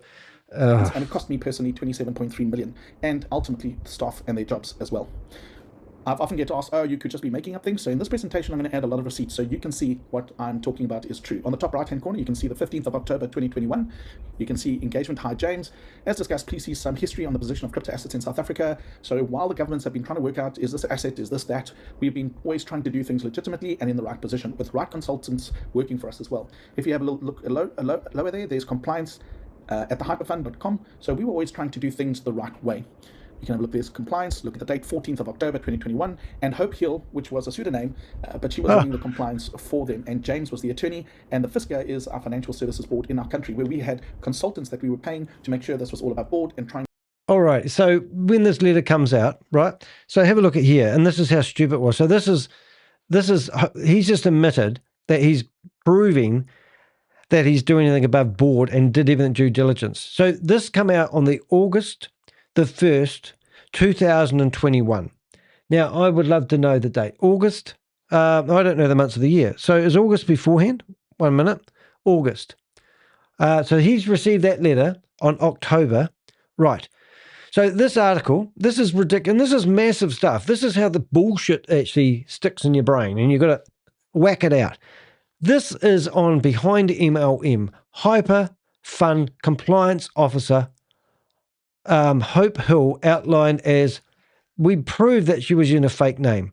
Here is her, and here, this is the lady that he received. Now, this is a warning published on August 2021. This letter that you see over here, he's received a letter from what he believes is compliance after this warning was put out and behind. People like Rory Conacher live on Behind MLM, and they ridicule it. But how can you deny that this lady and the company she was representing, look, it's just absolutely ridiculous. The same lady, it's just, saying, even bringing that up does not excuse or give him any credibility. In fact, it does completely different, because he's shown you that he ignored the warnings to get all the right information. So from our perspective, we were really trying to get perspective. Let's go back to Sam Lee. Sam Lee has been in crypto for a very, very long time.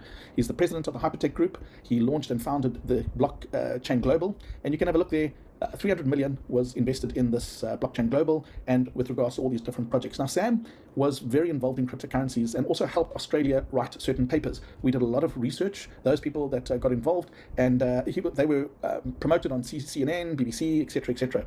And Colin Star Capital, they were partnering up with Blockchain Global, which was obviously Sam's company, and this was all about board. And have a look at the dates. There's 2018. So a lot of research was done on Hypercapital and Hypertech Group at the time before people got involved. And even there's a proof of association with the Australian government and the 4 companies behind that were sitting on the exchange. A lot of things seemed all about board, and from what we could see, it was above board. Now, there's another guy by the name of Ryan Zhu. Now, Ryan Zhu has been in the industry, is one of the founders now. There was a video with Ryan and with Sam and another gentleman talking about almost the princes of cryptocurrency. All right, so this is more bullshit, and we're going to go back here. So there was another guy, Project Frugal, and while this was happening, he did Nobody Special. That was quite cool. But Project Frugal, whereabouts is his videos? Project Frugal. So he did 10 videos totally exposing every involvement of, you can see how much I've done in this, and I wish I could find one of his videos, but he did a series of 10, there it is. So look at this. So this was 3 years ago. go back to project. And I know Vinny really well now. I haven't met him in person, but I hope I do. And a lot of the Avengers I haven't met in person, but I wish I did. We'll go to playlist. And he did a hyperverse breakdown. There was a 10-part series of every part of hyperverse. Now, this was 3 years ago. I'm trying to find a date. So Rory is full of shit. There was warnings after warnings after warnings. And this was... Hi there, this is... I've got a beard now. But these are all the videos, the whole history of the whole company, you know, where Sam Lee started from, you know, they were the mining they were doing, you know, the fake news that we were getting from Stephen Reese Lewis. And now we know that he's an athlete. He does half marathons. We know he lives in Thailand. He's a sports commentator. You know, these were published while Rory was recruiting, while Rory had 185 staff members on the phones telling people to sign up. And he's telling you that he was justified in his belief that this was a real, genuine company. It's like driving up to a set of traffic lights and ignoring the red light and keep on driving. And then he's also telling other people to believe what his research and carry on. This is not about hindsight. This is about people misleading people and not wanting to listen. And it infuriates me, obviously. They were featured. And this goes back, you can see, to 2020. Now, Collinstar Capital was a very big business with a lot of investments. But Ryan Zhu himself has been an angel investor in very big companies and has made a lot of money and still is understandably having a lot of money. Binance, you know, is the biggest... He's still understandable. The man is a fugitive. No one knows where he is. I'm the last person on the planet that received a video, and it was on the, I think it was May 2023. And I've got a video, and we had investigators trying to find out where he was. I'm the last person that received any videos about Ryan Zhu and his whereabouts. And to say that he has all these companies is absolutely a lie. There was no proof of that. And he's still, even today, this video is only 4 months old, he's still claiming that Ryan Zhu's got a lot of money. Ryan Zhu's disappeared. He took off from Australia with Sam Lee with $50 million worth of investors' money. He was part of the OK Exchange. And basically all these Australian people lost their money. And that was when Sam disappeared and he turned up in Dubai 8 months later and started up Hyper One. And if we was to name, this is my arena, this is my apprenticeship. This company was called Hyper Capital. And then it got labeled as a scam. So they rebranded it to Hyper Fund. And then it went to Hyperverse, Hyper Nation, Hyper Capital, Hyper Cosmos. And then it went to, oh, now you're testing me. It went to Diversal. And then Sam Lee started up Hyper One because like Ryan and Sam seemed to part ways. Ryan disappeared, never seen him again. And then Sam started up Stable Deo, Stable Opinion. And then he started up VidiLook. He started up We Are All Satoshi. Then he started up VidiLook. And then he did VidiLook 2, 3, 4, 5, and then he did VAV, and then he started up a whole lot of Ponzi schemes and scams under a whole lot of stupid brands called now, all those names, all those rebrands, all those hopes of changing from one token to another, telling people that their investment had to be moved over to the next name brand and the next name brand and the next name brand. At one point, they said, if you want your money back, you've got to go out there and recruit, and we'll go halves with you. You recruit somebody into a $400 scam, we'll give you $200, and that's how we're going to pay you back. So let me just, why I've gone about those names. Rory has now gone back in this video to the very start of it all, but he's followed every scam along the way in the rebrands. Every single one of them he's followed, and kept pushing them to the people and kept giving people hope that this one's the next best thing. And now he's going back to the start and telling you that he's done his due diligence. And Ryan was really... Well, we believe still has shares in that company, and we are rumored to believe that Sam Lee also has shares. So from a monetary perspective, these folks that founded Hyper are financially well off and still well off today. He's got no proof of their unsubstantiated claims. Boy, I'm going to have a field day with this video. He's also a majority shareholder of 5 shares in the NASDAQ-listed company, which is basically like their tech company in Australia. So these were very... What a load of rubbish. Digital X, we were told to investigate that. That is a company that was bought. We even got a copyright strike, I think, from Digital X, and we've asked investigators to go after it. None of these companies exist. There's no money in this. We've exhausted this. Vinny, 10 videos. He did an amazing job exposing Hyperverse. Prominent people in the industry at the time, and this is why Hyper did so well. It was based off the Collinstar Capital, the funding, and all the fundamentals, and linked into Blockchain Global, which had over $300 million of funding. Now, Sam Lee, as a chairman of the Hypertech Hyper community, he was the one driving this whole initiative. You can see he was the founder, the CEO. There was a lot, if you go out there, Bloomberg and CNN have taken a lot off, but he was featured on many news mornings and publications, and Ryan Hughes featured with his mining operations that was based in China. So everything was above board at the time when people got involved in Hyper. They were very, very involved with the blockchain conferences, and also worked, a lot with the United Nations. Sam Lee himself traveled around the world and met up with a lot of countries and leaders, and there's photographs and all proof of that as well. This is a load of bullshit. I have literally talked to one of Sam Lee's girlfriends, and this is so misleading. It's ridiculous. They had this video on prime time about Ryan Hughes and Sam Lee, and the company at the time was called Blockchain Global. Prime time removed that video after they were using that video to give them credibility. And here he is talking about all these, he was in Forbes and Bloomberg, all this strategy that they use to hype. We've all exposed how these people now use these. Like just yesterday, I did a video about a guy that was on the front cover of Forbes magazine in Australia, and it was a sponsored article, and he's taken this picture and put it on the front cover. And that's why if you go to yesterday's video, you'll see me on the front cover of Forbes, because the guy rang me up to pitch me that I could be on Forbes if I want to. So these companies and these strategies that they were using at the time have all been exploited by me and other YouTubers. These are just disgusting tactics. And here he is going back to the vomit that he was told at the start, and he knows better. He knows all these marketing techniques are bullshit. And now he's trying to justify his actions by showing you this crap and why he thought it was true and genuine, and he had a right to take your money. So this wasn't all made up, as well as working with It wasn't all made up. top businesses such as Microsoft and Amazon, all verified. All verified, my ass. So here we have a situation where a community was stuck at home in COVID, an opportunity was presented to itself, and in the beginning people made very good money. It was all based on the right principles, things seemed to be going well. But They did not make very good money. They made very good money by recruiting other people. They were told to hyper compound their money, or keep it in the don't withdraw. And they were told that once their money matured after 600 days, they were advised to buy a larger packet with the money that they had on the platform.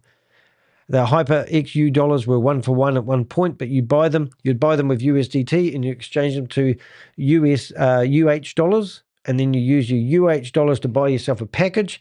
And then at the end of the scheme, the UH dollars were worth 0.00000 point nothing.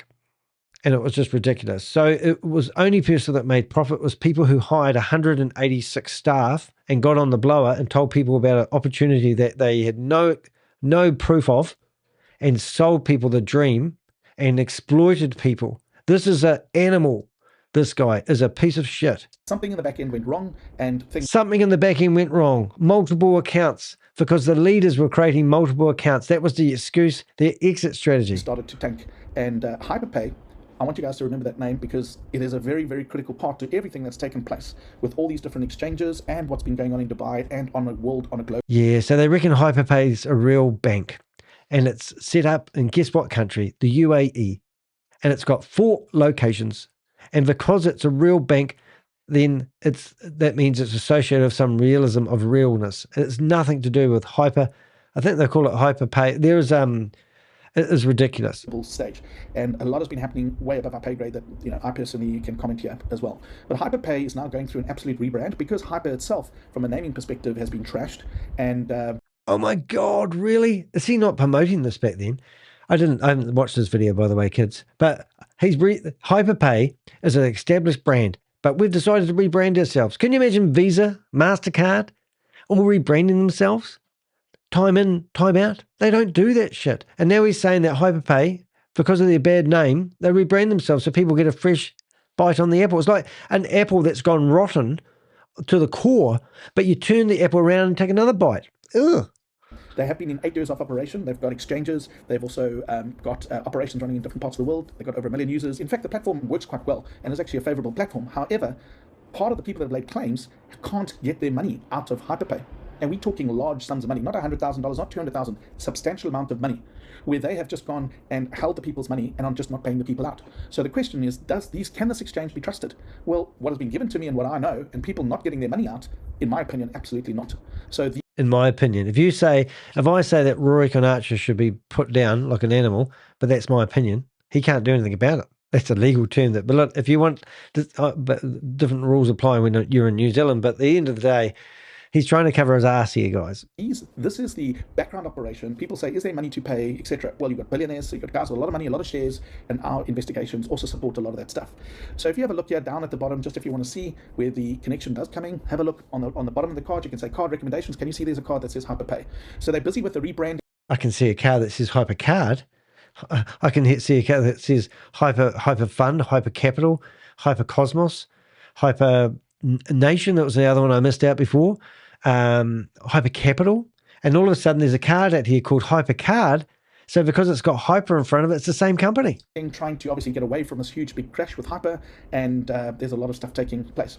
So a Hypercard is the same as Hyperpay, and it's the same company. And he still doesn't know how to contact these companies, and there's just bullshit on bullshit here, guys. Enroll Sam with StableDAO.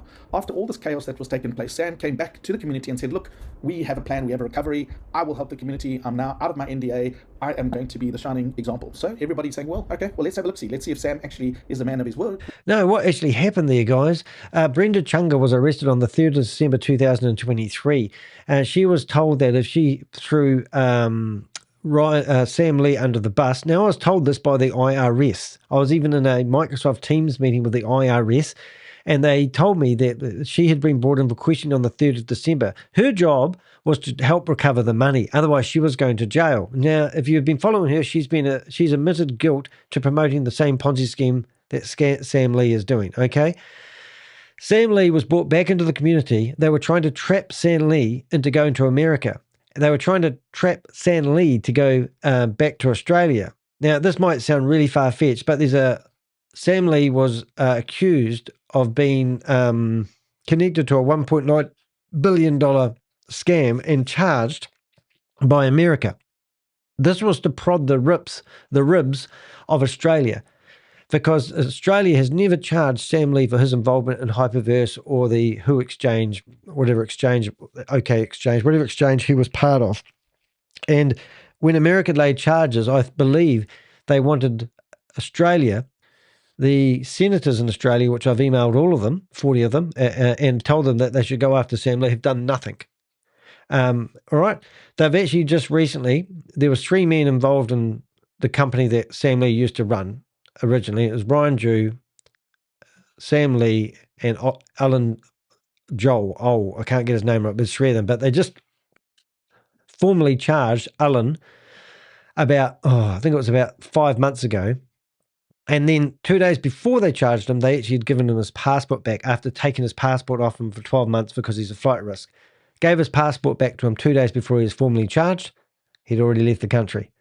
This is how stupid the senators are in Australia. But anyway, what I'm getting at here, America acted to prod Australia in the ribs because they wanted to expedite Sam Lee from Dubai back to Australia. And at the time, America didn't have an expedite law to take Sam Lee out of the UAE. Long story short, couldn't do anything. I don't know why I started telling you that, but even today, Chavis is still running this scam. Rory is still hiding behind this scam.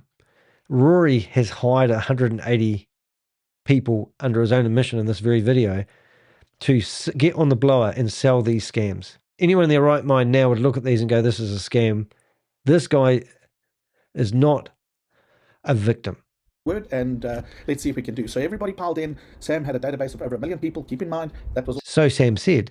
Also linked to Hyper. He had a huge database, and he built StableDAO as well, launching some projects. Now, StableDAO was the tech side of it was developed by Chavez and his team. So Chavez and Sam are directly linked. They had, and still linked to this day is my belief, particularly with the investigations. So the building where all the software was developed was shut down. Alice from Bloomberg we told her where the address of the building was and went and visited, and the building had 450 staff and it was shut down. Now, how do we know that? Well, there's a guy called Garrett Blakely. He used to be the flatmate of Sam Lee.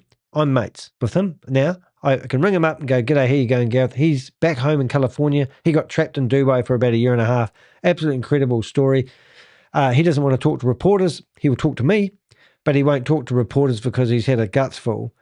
And he was in that building working, and he was told by everyone that Sam threw him under the bus by saying that the $14 million that VidiLook brought in, Sam accused him of stealing the money. And then he reached out to us and proved that wasn't true. And that's how we built that relationship up with him. But, what he's claiming is that Chavez is still associated with Sam Lee. Sam Lee got kicked out of the company, and it's a long end of the story, and I've done lots of videos on it. And I'm just telling you if it's the first time you've zoomed in here. But my point is, Chavez is a puppet on a string. They're all working for the mafia of some sort. And these guys think it's real, true, genuine companies, and it's just bullshit. Really is. The fact that he even thought this was real, the fact that he thinks that he can file a class action lawsuit in a country that doesn't do class action lawsuits and now renamed it to a lawsuit, and the fact that he thinks he can recover money from individuals who are just the front men, the puppets on the string, is ludicrous. And he is trying to control the narrative here. So I hope that you've got the time to sit here and watch my video, because I've got more proof than you can poke a stick at, showing that Rory is just lying. And the purpose of this video is just to, make him look like a victim, make him look like he's actually tried to do something, but he's throwing everyone off the cliff. That has taken place. VidiLook was marketed as a recovery mechanism for people, but it failed. Okay, it failed miserably. Why? Because the fundamentals of what we were told was not true. We were told that people were advertising. Effectively, you could watch ads, and that was you were getting paid to watch advertisements. Again, smokes and mirrors by Sam, but we believe this was to be true. Well, at the time, they got all these outdated videos, took all the adverts off them, and you were told if you watched adverts, you would get paid. This was VidiLook. It was ridiculous. But even after losing all the money to Hyperverse, being involved in Stable Opinion, Stable Deo, he got involved in promoting VidiLook.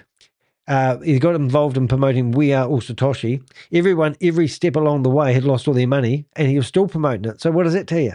He doesn't know how to stop promoting multi-level marketing, is what that tells you. Then came We Are All Satoshi, and Sam came out with various other things called Vend, etc., trying to fix everybody, and actually blaming the community, saying we don't understand how things work. So, there's so many videos on that. Those that know, I have tons of information on this as well. But I'm not sure where you fell into this. Maybe you got involved in VidiLook, maybe We Are Satoshi, maybe from Hyper days. Maybe you went through the whole changes and where you had to move from Hyper to this program and that program, all done to confuse and sort of wipe out the valuations of the businesses that are there. So with We Are All Satoshi, there was guaranteed payouts, and this was not delivered, and I'll get to that as well. Apparently, there was a fallout with Chavez, and there's no member representation as well. And I asked myself, where are all those leaders? Where are all those people that... Now he's trying to control the narrative. Hundreds of thousands of people. People have lost huge money. Yet I seem to be the only person that has been standing up here. Oh, it's a hero. So here we look at Stable DAO. You can see there's Sam is launching Stable DAO. It was an operation. Sam came out with full force saying this is what it's all about. Sam launched We Are All Satoshi with a compensation plan. And I want to read these words: securing liquidity, ensuring sustainability, with We Are All Satoshi, backed by proof of reserves. So let's get a little bit into what that means of proof of reserves. Well, firstly, they set up what they called a vault. The vault over here on the top right-hand side it was supposed to be a secure vault, and it was based on the Binance chain, BEP20. This is painful watching, but I just got a couple of photos here. This is, here's Rory promoting K-bars. These are all K-bar leaders. This guy here is the head of K-bars. He's been promoting multi-level marketing for ages. So I'm just going to find some other photos. What I'm actually looking for, the photo where we've got Rory promoting We Are All Satoshi. I mean, this guy is telling you that scam after scam have fallen over, and he's justifying that they all sound true and genuine. When they was meant to pay us the money, the scammer was meant to give us money. And all this shit, it's just very hard for me to listen to. And if you have a look underneath there's a little word, Chainlink. The Vault Horizon, the proof of reserve, is publicly accessible in real time and is subject to the audit by Chainlink. And they said to me that I don't understand what the Vault Reserve is. All the money got drained out of it. When Sam left the building, all the money disappeared from the secured Vault Reserve. 30% of everyone's money was meant to be put into this vault. And after 500 days, or when Bitcoin got up to $100,000, all the people would get that money back. But then all of a sudden, all the money got taken out of the vault of the reserve and put into a bank called, I've forgotten the name of the bank, but a bank that was meant to pay 36% return per year. And it just so happened Sam Lee had connections to that bank originally because he was on the stage doing a launch for this bank. And then all of a sudden, no one's ever talking about the money from the vault of reserve. It's just all disappeared. And the 36% return, everyone was meant to be paid a percentage per month, whatever it was, 1% of their money back per month. But long story short, what actually happened is they were paid monopoly money into the back end of their We Are All Satoshi account. So they were getting drip-fed money from a what they were told was secure. And even after that, Rory still got involved in other things. And look, what else we got? I'm just going to have a look. How's it, Rory? Just a quick update. I've got so much information. I'm just going to have a quick look before we move on. Oh, yeah, I do. I'm going to have a look and show you this video, Vietnam. So this is my file on, and this is my database here. So this is the building where Sam Lee, oh, I've forgotten his name, Garrett Blakely was working, and they had 450 people in there, and we had lots of videos of Sam walking around there, and this is where it was situated. Anyway, then we should have all these screenshots, and in these screenshots you can see all the different people that were promoting We Are All Satoshi, including Chavis, who was working, blah, blah, blah. I'm not going to go down this track too much, but I just wanted to show you, there is a photo here of Rory in here somewhere. But, all this, he was involved in all these Zoom meetings. They were promising people, gaslighting people, telling them they were going to get this and they were going to get that. And look at this one here, guys. Oh, I see, that's why we've got that. So it's actually, I have to enlarge it like that. But there's Rory, and this was, this is what happened. These are real photos of Rory promoting We Are All Satoshi. Did he not learn his lesson when, what I'm getting at, did he not learn his lesson when Hyperverse fell over? No, he just tried to keep digging a hole, and all the investors were told more lies, and he kept pushing it. It's just disgusting. So everything was above board and what was told to us. Everything was above board on what was told. What a load of lies. He doesn't know what above board is. And all backed by the proofs of reserved. And we were told that we would, either case would happen, in 500 days we would get 3 times our funds, or until Bitcoin reaches 100,000. So Bitcoin has already reached 100,000, and there's already been 500 days that has passed. But I haven't got my money. Most of the people still haven't got their money. So what has happened? Well, there was a Satoshi Square table where senior people and leaders, etc., were flown in, and they all got around the table. There's photographs with Chavez and Sam and videos and all this. I was not there, okay? But there were people there. Now, where are those people now? And you can see at the top right-hand side there, you got Chavez's communication channel. Here you can see he was promoting We Are All Satoshi Business. And this is now going into Boomerang and all sorts of other things. But the bottom line is Boomerang. Chavez created a whole new cryptocurrency called BTCC, and our Bitcoin is supposedly locked into that, and we can't access it. And there's been no public communication. And Chavez, I invite Sam to publicly address everybody, because the destruction that you oh my God, he's playing in a delusional world. Even conceivable what both of you have done. So we are also, there was a presentation. Did you notice? It's inconceivable what these guys, Chavis and Sam Lee, has done. Not what Rory has done. Are you listening to this shit? He's moving the blame game. He had 180 plus people working for him, manning phones, emailing, promoting these Ponzi schemes and scams, and he didn't do his due diligence because it was already all over the internet. Project Frugal, 10 videos on Hyperverse. I was doing videos every day on this. At the time, we found it hard getting these secret meetings, and people used to feed them to us, and then I used to do voiceovers like I'm doing over here of these videos, trying to expose this. He chose to ignore it. Now, I don't care what Rory does with his money. He can do whatever he likes, but he didn't. He used other people's money. The reward money he was getting from promoting, he was using that to create accounts for Hyperverse and then selling them and taking cash from people. It's called money laundering. And Chavez, please, you're welcome to come online. I'm welcome to host you and Sam on a public. Is this a victim or a predator? debates if you want to. So if you have a look here, as we are also Satoshi, there are 26,243 subscribers at the time of me pulling this off. And you can have a look there. Part of We Are Satoshi is process to get BVDL to Video Look Live. So there's all these processes. You've got to do this, you've got to do that. They're very complicated, very difficult to go. I'm not going to read through everything, but I want to highlight some very key points. I'm actually going to put this in the current email. So if you didn't read it the first time and you've lost it in your inbox, you can go and have a look at it there. So this was a countdown timer, final call. Submit your complaint or claim to Dubai authorities before the 31st of July, and to highlight the blame to all current, previous, or new claimants. We basically said after 2 years of submissions and engagement, we need to basically come together and send our complaints. This matter now lies fully within the jurisdiction of Dubai authorities. Based on the scale and complexities of this case, it is clear that this extends far beyond a single platform or personality. It is now up to the community and the authorities to take it forward. The more we act as a global community to bring attention to this issue, the greater the likelihood of further investigation and intervention by Dubai. This cannot rest on one individual alone. It is your responsibility to now complete a very simple step. That's not right, because he's put his hand up and he's told everyone that he's going to fight their battles for them. He said that he would head this this lawsuit, and the lawsuit doesn't exist. He used this lawsuit to build a community so he could promote them into another Ponzi scheme. This whole lawsuit, which he's about to show you, because I've seen the end of this, he shows you all these reasons why what you provided him, the way he told you to provide it to him, it wasn't good enough. And he can't do what he said he was going to do. You know, this is so, and he's going after somebody who doesn't exist. Registers your complaint or your claim. I said it is a formal handover to Dubai. All materials and case summaries have now been formally handed to the Dubai authorities.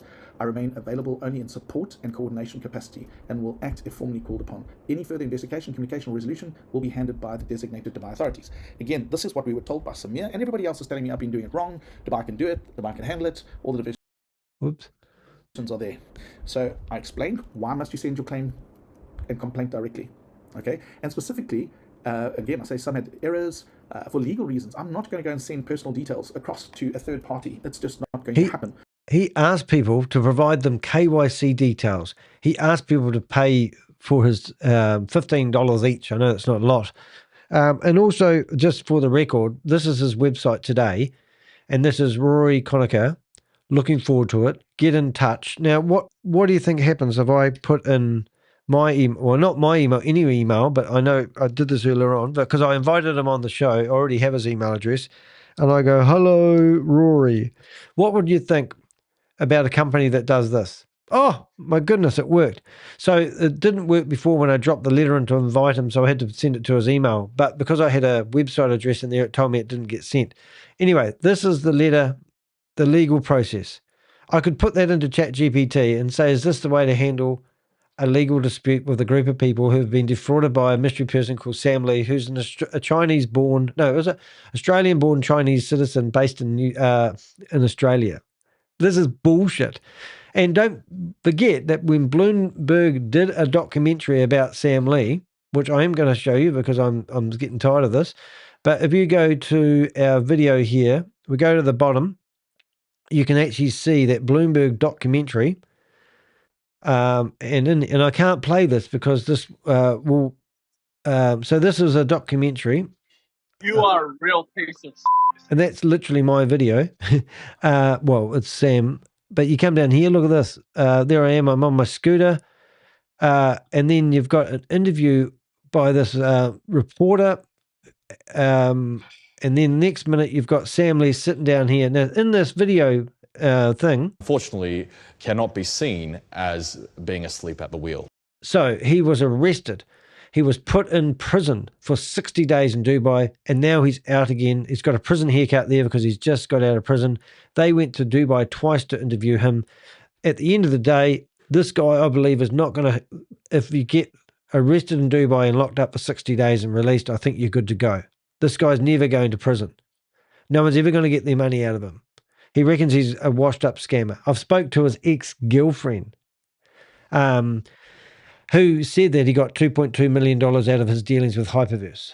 You know, this is all this bullshit stuff that he's talking about.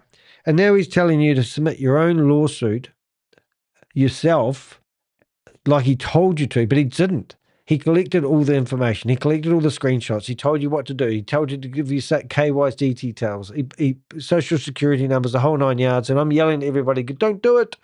The reasons why I originally asked it is because we wanted the attorneys to handle that information. But direct submission protects the integrity in the process. And this also shows the authorities that it's you. I haven't made the stuff up. And you can choose to either send a complaint or a claim. So if you've lost your money and you're not wanting your money back, well, then send a complaint. Lodge a complaint. Let them be aware. Can you imagine if 100, 200, 300,000 emails arrived? Would they not start paying attention? And you can lodge a claim. You don't have to send everything. You can just lodge a complaint, a claim, or follow the instructions. I've said, what are your next steps? What do you need to do? Explaining the things. He's done it all for you, guys. He's a hero. He's really tried hard to get your money back. Click on this and you had a look. It would take you to a drive. It talks, there's the Sam Lee. It tells you about, you can overlook there. There's his visa, there's his passport. This is stuff that he's publicly given out to us before. This is the actual email that I'm just reading through. I actually put a copy of it there. There's a letter to all the Dubai authorities. Oh, he's done everything, guys. 5 key authorities that deals with finances. There is the proof and any response that I received on that day. So I'm proving that I've sent it through to you. Yep. I've also included the hyper project overview. So if you looked at that screen and you wanted to go and see what that was all about, you can go and have a look at that as well. I have tons and tons and tons of information. Here is a simplified, I've done it in a PDF format, I've done it in a Word format, so here is a simple guide, how to lodge a complaint, simplified. There is Sam and Chavez's details. Nothing stopping you emailing them directly, contacting them, asking them where your money is. I've done all the and Sam never answers his phone. It's just ridiculous. You just have to read through the document. Department's notified. I've given you the details. What do they do? Handles complaints, securities, investments, and non-banking financial firms. That is the securities commodities. They do virtual assets body. Oh my God. Authority. He's probably on commissions. Virtual assets, service providers, crypto platforms. So if they haven't responded to you, why not? The central bank that deals with the crypto platforms and moves money. The Dubai police. The Dubai Financial Services Authority. Oh, he's giving it all to you on a platter, guys. Go get your own money back. There's another one. So I'm doing a class action lawsuit. Working on everyone's behalf, and now he's telling you to do your own filing. You can even register. So he just used it to build a community up. Possible to make it easier for everybody to go through. And so one of the things is that I put in bounce. Hold it, guys. I'm just going to go back a bit because one thing I did want to see is we got a while we're here. I just wanted to go. I just want to go to that point. There is the proof and any response that I received on that day. So right. So I want to go. I want to go grab that address and I just want to see whether that is still visible publicly. Anyway, we'll catch up to where we were. He's done all that and then he's got to this stage here and he's still giving you false hope. Anyway, let's see what we can do with that address. To make it easier for everybody to go through. And so one of the things is that I put in bounced emails here. I actually purposely wanted to check something. I did have the answer because everything I do, I normally test and check. But I wanted to see how the community would react. I wanted to see what the community would do. Everything he does, he normally tests and check. Well, how did that go for the last 10 Ponzi schemes you've promoted, Rory? And absolutely, from my perspective, no one has come back to me with the answers. I did one simple ChatGPT search and it came back with the correct whistleblowing. And the reason why I'm so frustrated is because I had this debate again with Samir online, and this was the issue that we carried on about, and he said I was doing it all wrong, etc., etc. So these are email addresses that are listed on all those sites. Anyways, it's very frustrating, and maybe now as it's very frustrating. Poor Rory. Community, you have a taste of what some of the frustration is going on. So, Dubai says it handles all these matters. So basically, guys, when you put your money into any company like Rory's, or you go and invest in any Ponzi scheme and scam, just pretend that you have to do a lawsuit against that company and how that's going to play out before you even part with your money. In fact, take my advice, and I'll give you legal advice. Do not invest in anything to do with crypto. Go buy yourself Bitcoin if you want to have a go with it. You do not, because this is not crypto. Crypto is the payment gateway. It's just like using your credit card to purchase something. You can go back and the credit card company can reverse your money after 2 months if you have a dispute. Here, you don't have any chance of disputing money once it's gone into somebody's crypto wallet. This is not crypto. Crypto is buying Bitcoin and sitting on it for 5 years and making a profit. If you want to do that, go do that. Do not listen to any of these people that tell you that this is the next best thing. It's just bullshit. And he's done it all for you. He is trying to move the liability away from him, and his company has been liquidated. And he cannot provide videos like this anymore. these organizations are the organizations that are involved with all financial stuff. So from that perspective, that is the best way for us to be able to do something, is to communicate with them and let them know that there's an issue. And people say, oh, I've sent an email and I have not heard a response. Well, then follow up. I also want to take you through to roryconacher.com. And people wanted to reach out and they didn't know how to get hold. I set up on my domain, so you know that you're coming to me, you're not getting scammed. There's nothing here other than your email, name, and a message, and you can send a message to me and it comes through and we help you. People say, I don't know how to get it. Here is the Dubai legal process. Submit your claim and your complaint. You can click on here. It gives you all the details on here, and you can click at the bottom. So you can click on either one of these and it's going to take you through, and it's going to add you to the newsletter. And this is where we have a handful of people that have actually signed up. So your name and the country is important, so we know from which country you're from, so we can actually do some emphasis on that as well. And I say, you get automatic updates if you receive this. And what's going to happen, if you go and register on this now, you're going to get a copy of the email that I'm sending out to everybody. So any new people registering might only get that email now, but all the information is there. I've really tried to make this work for everybody. So he's really tried. A crossroad, and it's totally up this to is actually he's pre-recorded this. I have really done my best. He's done his best, everyone. And it kind of reminds me of a parable, or a lesson. The grandfather's well, here we go. His grandchild is, sees two wolves fighting under the moonlight, and there's a white wolf and a black wolf. And I'm not saying black is bad, I'm not saying white is good. It's just a contrast, like yin and yang. You can make one wolf pink and you can make another one purple, because goodness gracious, I'm going to get said I'm a... Just while we stop this for a second, the wolves, whoops, where'd it go? Oh, here it is. So I just put the link to this this thing here. So what is this thing he's doing here? So this is 4 months ago. You can sign up and receive updates and communications due by Samuel Lee. Boy, just look at all the different brands. So look, these are all the things that Rory was involved in. None of these were genuine. Not one of these company names that you can see here were genuine. And yes, I got one right, Hyper One, but he should have put Hyper. Well, he's got Hyper Capital, Hyper Fund, and then you got Hyperverse, Hyper Nation, Hyper Cosmos. And then I never heard of Hyper Global. I never heard of that one. Don't know where that came from. And then Stable Deo, Stable Opinion, VidiLook, Stepstar, never heard of it. We Are All Satoshi. And then they rebranded themselves. Now they're Affiliate Marketing 3.1, and they're registered in Wyoming. And they got struck off because we reported them. And then they started it up again 3 months later using the same name again. Identical name. It's unreal. Boomerang. Oh my God, that's when we busted that scam. VAV, and then Vend 1, 2, 3, 4, 5. Hyper BC Exchange, for God's sake. Hyper Pay Wallets. So emails. Let's get in here and let's get on his mailing list. What am I doing wrong here, Danny? Name. Danny. I think I've gone last name. D Heck. I think. Now I'll show you a wee trick. Danny at. Look at that. Fast typer, eh? Country. Oh. And this is so that you can be on his mailing list and get pushed to other Ponzi schemes. So he's trying to get a community together. Opt in. Let's opt in. I am not a robot. Excellent. Subscribe. So what we normally do is we go to mailerlite.com and we report these people for using these platforms to promote Ponzi schemes and scams, and we have these shut down. But we haven't got all day long to do that sort of stuff. Anyway, let's go back to the wolves, because at the end of this, you're going to find some really good wolf stuff. Let's carry on. Racist and things like that if I say black and white. So this is a parable. It's illustrative. You can choose which color you want to make the wolves. But the theory, or the example, is that inside of each of us, there are two wolves. One is evil. The wheelbarrow. Stop it. Choose a color.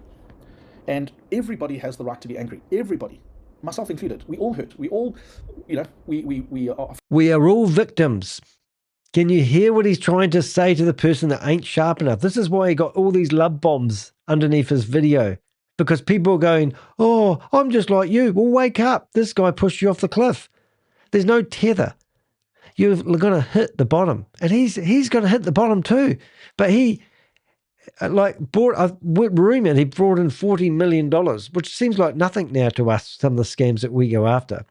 We're currently going after Goliath Ventures, and a lot of the guys behind that brought in $100 million with investors' money. And now you've got Rory out there, and we've heard rumors of $40 million he brought into Hyperverse. And he was stupid enough to leave his money on the platform. Oh, he's a victim. Frustrated. We've lost money. Lives have been destroyed. We want to lash out. We have all this pent-up anger. We're driving it, and I just think we're driving it to the wrong place. I've been attacked. I could just tell you horror stories from my side. But essentially, the one side of you is evil, and the other side is good. One has got anger, guilt, self-pity, greed, and the other is joy, love, peace, and hope, empathy, truth. And the child asked the grandfather which wolf is going to win. And which wolf is going to win the fight. So ultimately, Black one. the moral of the story is that it's the one that you feed most. So if you're going to feed evil, then let evil win. And if that's going to be your choice, that is your very choice. good. But I think this is a very important thing for you to make a decision on. Give me a bucket. On which wolf you're going to feed within inside. Yeah. Have you really Don't tried? let him get Have in you your really head. stood up for yourself? Are you just Get in my blaming other head. people? Did people force you to do this? Have you really, if you've lost $10,000, $20,000, $50,000, have you done everything you can, or are you just blaming other people? Because if I look at something, the numbers tell me a different story. From my side, when I saw all this pain and anguish, I could not do anything. I had to try. I had to try. I had to stand up. I and try wanted for to get the truth. you. I wanted to know that I've at least tried The my yin and best the yang. for us He's to the at least yang. try and get some, Sorry, I'm spitting on my mic. get some answers. So what are some of the challenges that we've had? Okay, firstly, people didn't know what to do. And even though there's been detailed documents, presentations and videos, people still don't. And it's just because people don't read. They just don't read. I mean, I remember I had I would chat with a chap by the name of, let's call him Mick, and he was asking what is going on, etc., etc. And I spent over an hour, and I asked Mick a very simple question. Did you even click on the link? And he was truthful. He said, no, I didn't click on the link. And I said, everything that you've asked me, everything is sitting in that information. Yeah, do your own recovery. And I'm going to spend an hour with each person trying to explain it. Don't ask Rory for help. It's really impossible.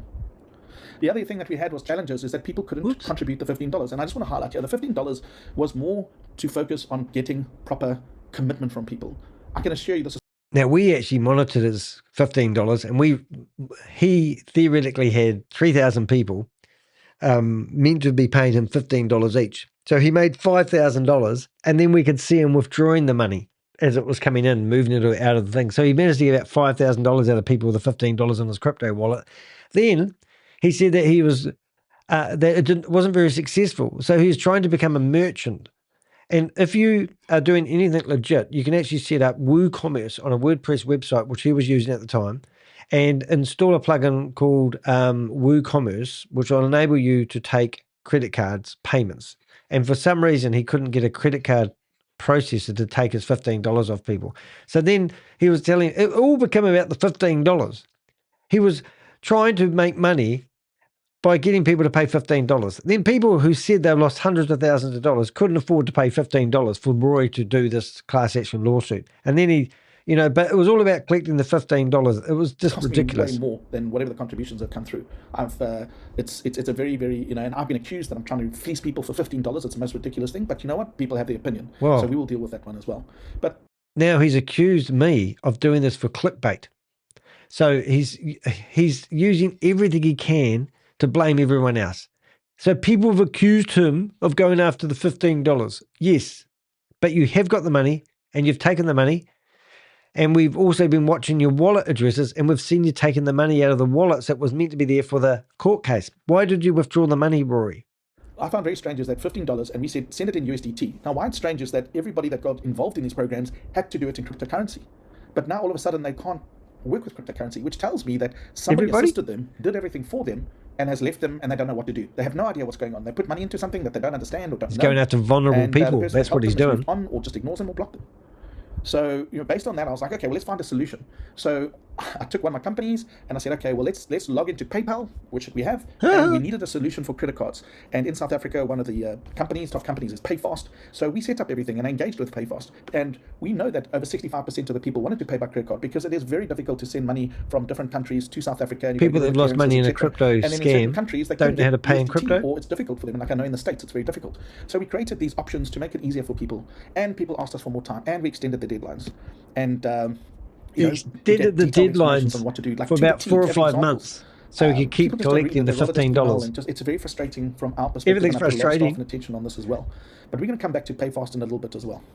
I did a lot of engagement with the authorities, a lot of engagement. I did the research and the work and spent a lot of money on this. And he's done a lot of work with the authorities. No, he hasn't. He's filled out the online forms that you can do. He's just got a letter back that he's waving in the air on the 29th of January 2026, stating that he's got representation. That's the first time he's ever admitted that he's ever received anything from anybody. All this other stuff is filling out forms online. I know, because we do it.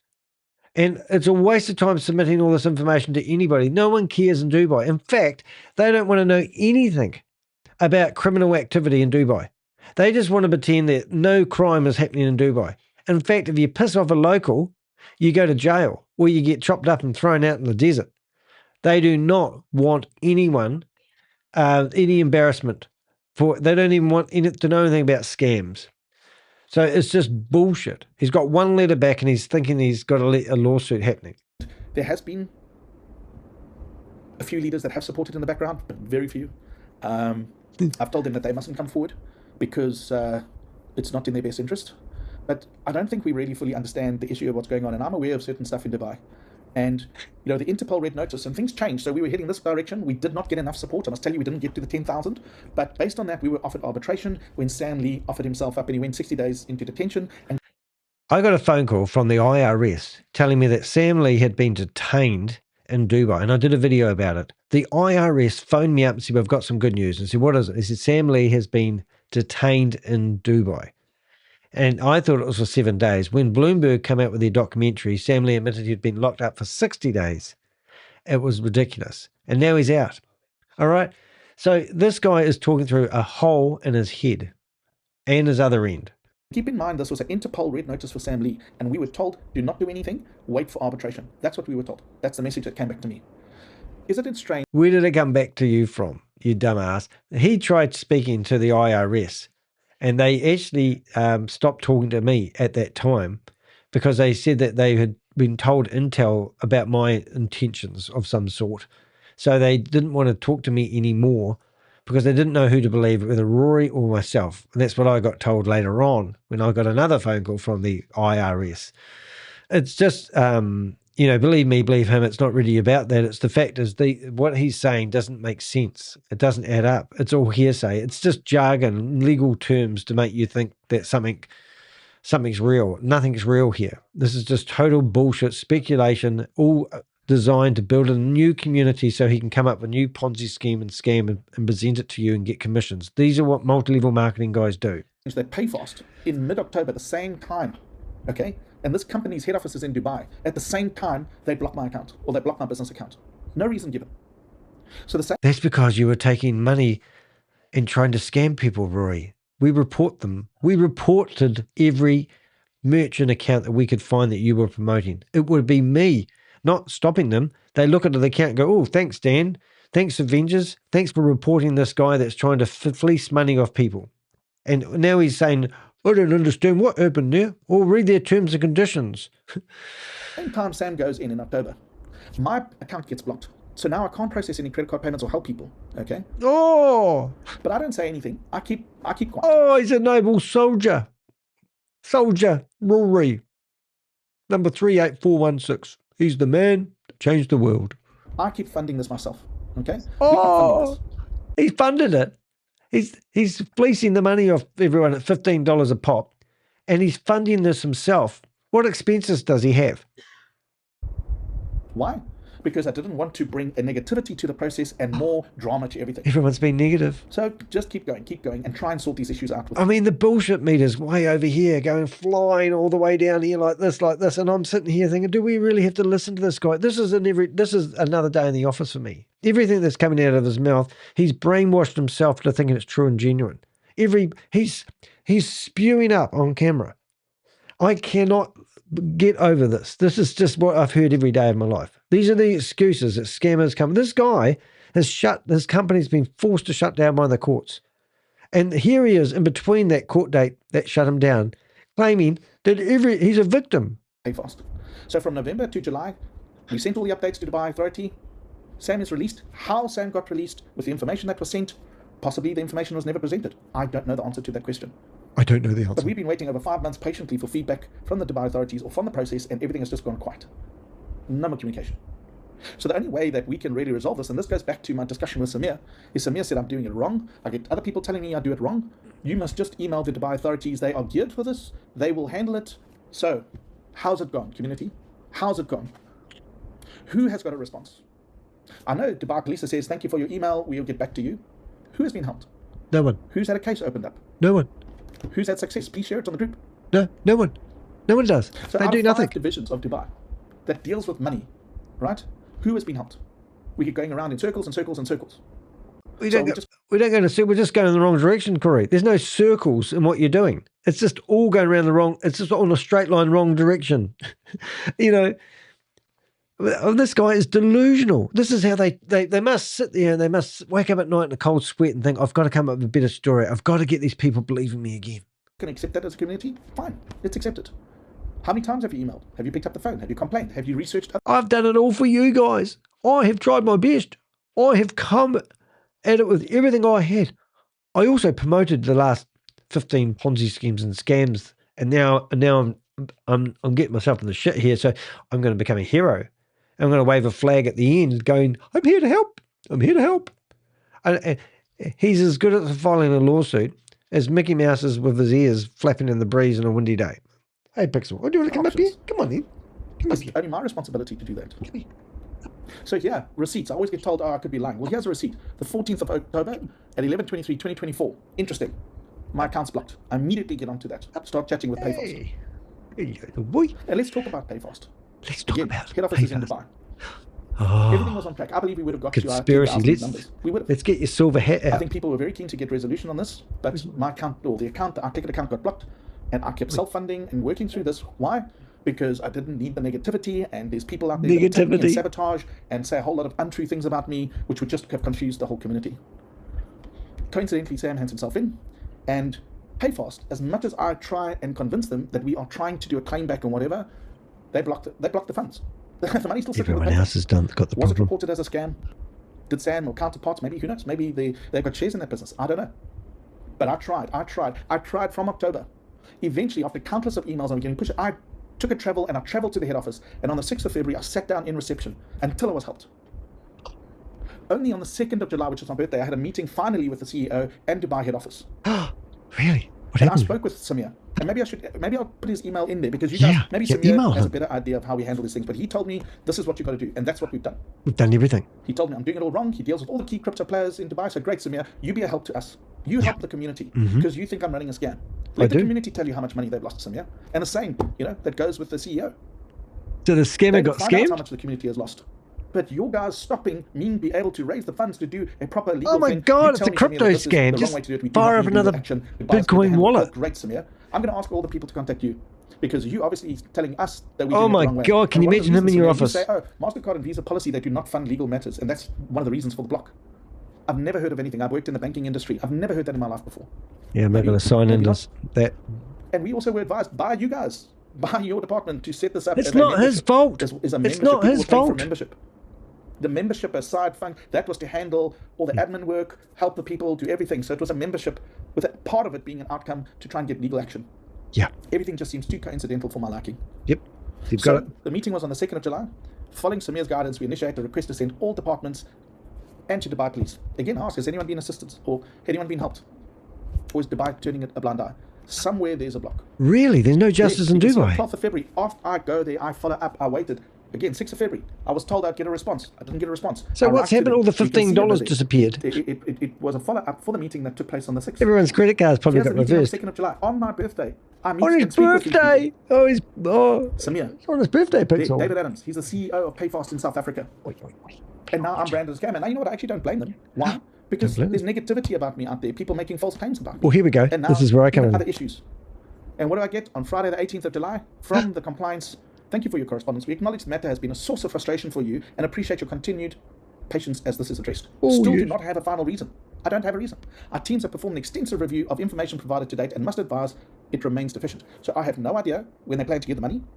So now I have to go and seek legal action against them.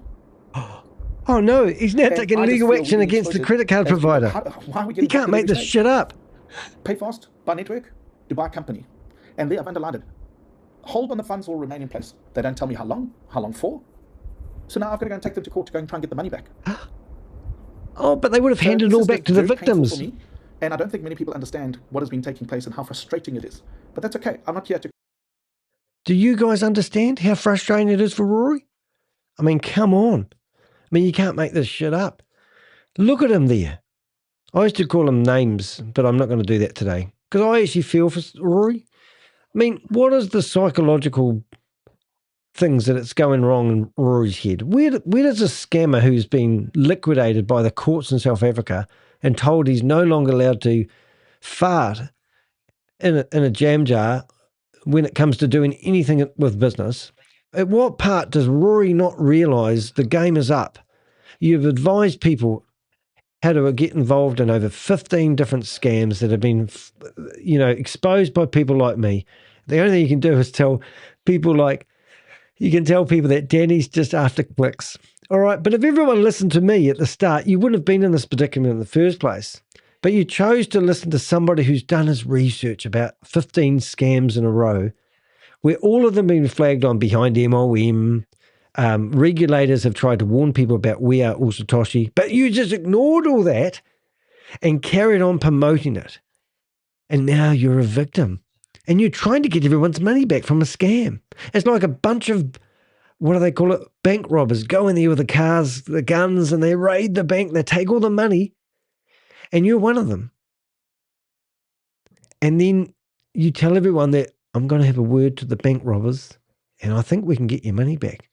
They haven't spent it on their luxury lifestyles. It hasn't gone off to Chinese cartel networks. No, it's sitting there on the floor, unattended, and I can go back and get that money. You know, the scammers need to maintain their lifestyle.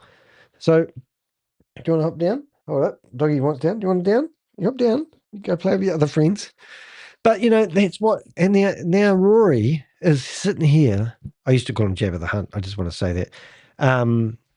He's got a fitness app that he wants you to sign up for, which he's no longer promoting. It just gets stupider on stupider. But let's carry on because it gets better, and then we'll see if we can have a look at a few Zooms maybe. Complaint. I wanted to show you some of the receipts and the background. And out of all this negativity that has taken place, this has boiled over into my personal life and created great conflict as well. And oh my God, the scams were when he hired 186 people from his own admission earlier on. All those people he had to lay off because the scams dried up and he couldn't get the sales in. Do you notice this? And this has affected his personal life. How do you feel? Did you listen to Rory? Did you put your money in with him? And now this has affected his personal life. This was just business before that. This was just another day in the office. And now this has affected his personal life. Are my heartstrings, is my heart like full of concrete? Do I have any emotion attached to this guy? Do I feel for him? Or is he just another scammer that even though when the banks stop providing payment gateways, people stop investing, people stop paying him $15, everything about this guy's life has been closed down. He's even trying to do a lawsuit against the payment gateway that took all his money when he was only asking $15, trying to help people do a class action lawsuit. It was me who told him that Dubai don't do class action lawsuits, you dumbass. Dubai don't give a shit about crime, you dumbass. And in the meantime, he managed to get 15,000 people together on his YouTube channel. He can post a video and he's still getting love bombs from all these people. And he's now a victim. He's just like you. He's on the Titanic. The Titanic's going down. He's telling you that there's room in the life rafts. Get in with me. I committed 12 months to this. He committed 12 months to trying to get your money back after he stole it. He's a hero. Way over 2 years now, and I don't see us getting any further. So let's deal with the other matter. Rory's company liquidated, all this drama, okay? Oh, drama. This is going to be great. This is the whole purpose of this video, is this bit here. So let's listen to see drama. Let's see how we get on. This is going to be good. You're just going to get some popcorn. I'm getting some popcorn here. I'm shoving popcorn in my mouth. This is the grand finance. I can't even say the word. The French word for finance. The grand finance. This is the part that really got me and upset Michelle, his cousin. She sold properties to invest with her cousin. She grew up with this guy. I can't even, express to you. I think I can express to you. I think it'd be worthwhile showing you the betrayal and trust. Look, I mean, his cousin, this is the cousin. This is Michelle. She's a beautiful lady, inside and out. She's married, happily married, lives in Dubai. He grew up with her. He visited her in Dubai, offered to pay for everything along the way. Built a beautiful relationship up with her husband, convinced her into investing, and there's me, the window cleaner. But coming down here, I've got a whole video about it. But this here is the original letter from Michelle. And I've done this before, but I'm not going to read it. But this is the full 9 yards. That took me hours to put that together. Everything that she says is backed up by either a video clip or a photo, screenshots, promises, words, words from Rory, and here she is, trying to, everything, every single bit of evidence, like we don't make shit up. We don't need to make shit up. This is her story. This is an investor. This is not just a family member, but this is Michelle telling her story, telling her childhood story, telling you how, she trusted him when they grew up. Those connections that she's had. Oh, that one's already done. Everything you can think of. I just want to find a photo of Michelle and Rory together. This is them when they were kids. So this is what these friggin' Ponzi scheme investment opportunities do. She grew up with Rory. They, as cousins, they spent hours together, that basically, learning how to dance together. This is what the toll happens with these individuals. She shared her whole story. I'm going to actually just open these up because she shared her whole story with me because she wanted to expose him and the animal that he is. And she will not stop. We've got all these photos. When she visited him or her in Dubai, I think he went to Dubai, they went out together. He was a predator. He went after her and built trust. And that's what all these scammers do. They build the trust. They went out for dinner and they had, the dinner, they hang out up in the sky, and this is what he did. And then he stole all her money. This is, you just can't fathom what she did. She's put it all out there in a story. And then this next bit you have to watch. And I'm actually going to slow it down because I want you guys to absorb what he says next, because this guy is a bottom feeder, a predator, goes after people. And this isn't his first rate. He even went after family to build his own wealth. And now he's a victim. Michelle's the victim and the hero. She's liquidated his company. Let's go. Listen to this. Yeah, true. There Breathtaking. was a court case. There was an urgent application for a liquidation case. All right? That's normal. Anybody can do that. So they sent an email on Friday afternoon, the 25th of July. I acknowledged receipt on Monday, the 28th of July. The cutoff for legal response was the 30th of July. And in our court system, you have to log online and submit things to the courts. You have to have, in this case, it's the High Court, and you need an advocate to do that. I can't represent myself. He went there and represented himself in a court case where he knows he can't represent himself. In the court, it just doesn't work that way. So within 3 working days, I had to find an advocate, pay an advocate, and have an advocate review a 150-page document. It was 100 pages. Don't lie. Don't exaggerate. Just not reasonable. And I can't represent myself, although I did try. I went there and I attended. I drove 2,000 kilometers. I drove 2,000 kilometers to defend myself in a court case where I didn't want to hire a lawyer and I didn't have time to prepare. To be there. And I was told I wasn't organized. I have all the information here. I did my affidavits. Now, let's clear something up here, Rory, you lying bastard. Your affidavit wasn't an affidavit because about what you were being accused of. Your affidavit was asking for an extension. So don't mislead people into thinking you did an affidavit and the court didn't listen to you. But the court saw the seriousness of what you had done to people, and they knew that they had to stop you in your tracks. I had everything. You can see. Everything was here. There's the affidavits. But yet, I'm told I'm not organized and all this other rubbish that's out there. So, that rubbish out there. His affidavit was not, it was an affidavit asking for an extension, and he was representing himself in a high court case. So fine. I had my say in front of the judge. He asked me, and I had probably the most time out of anybody in that court when I had sat through that court. So I went to a court case in Dunedin, Queenstown, and a guy wanted me to remove my content off the internet where I had exposed him for his false claims. He impersonated another company, had all the documentation. I put together, with Susie's help, thank you, Susie, a 87-page affidavit. I'm not even allowed to talk about the outcome of this. Well, I can. Well, I can't mention his name. But I tell you, I had an 87-page affidavit. And this guy decided to represent himself. I represented myself as well. It was great. And anyway, long story short, I sat in the courtroom for the first 45 minutes. I didn't even need to open up my mouth. My affidavit gave the judge everything he needed. Now the judge said when he opened his mouth, "I have read your affidavits, Danny." And I just stood back. I thought, great. And this guy tried to claim defamation.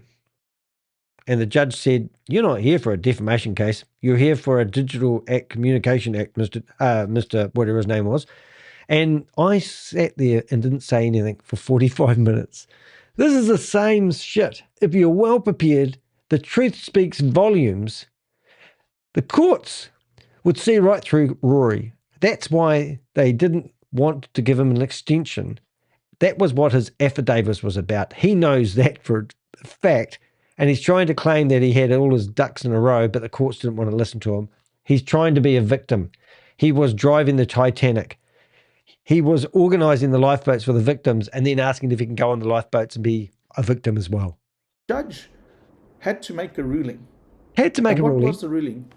The urgent liquidation on that day was not granted.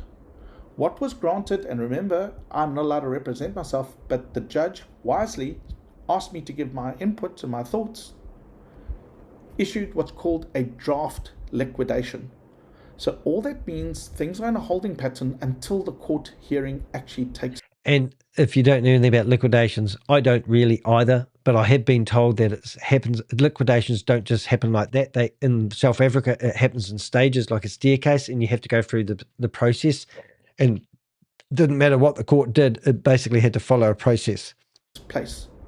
But what's been put out into the media and all this drama and all these personal attacks and Here goes me.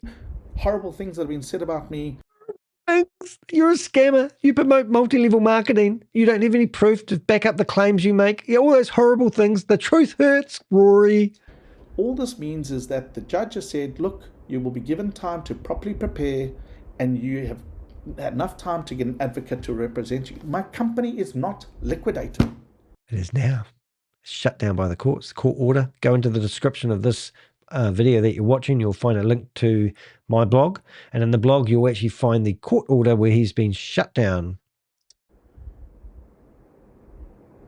You like those apples? I will counter on the 17th of October. Oh, will you now? And we'll take matters from there. I'll go. How did that go?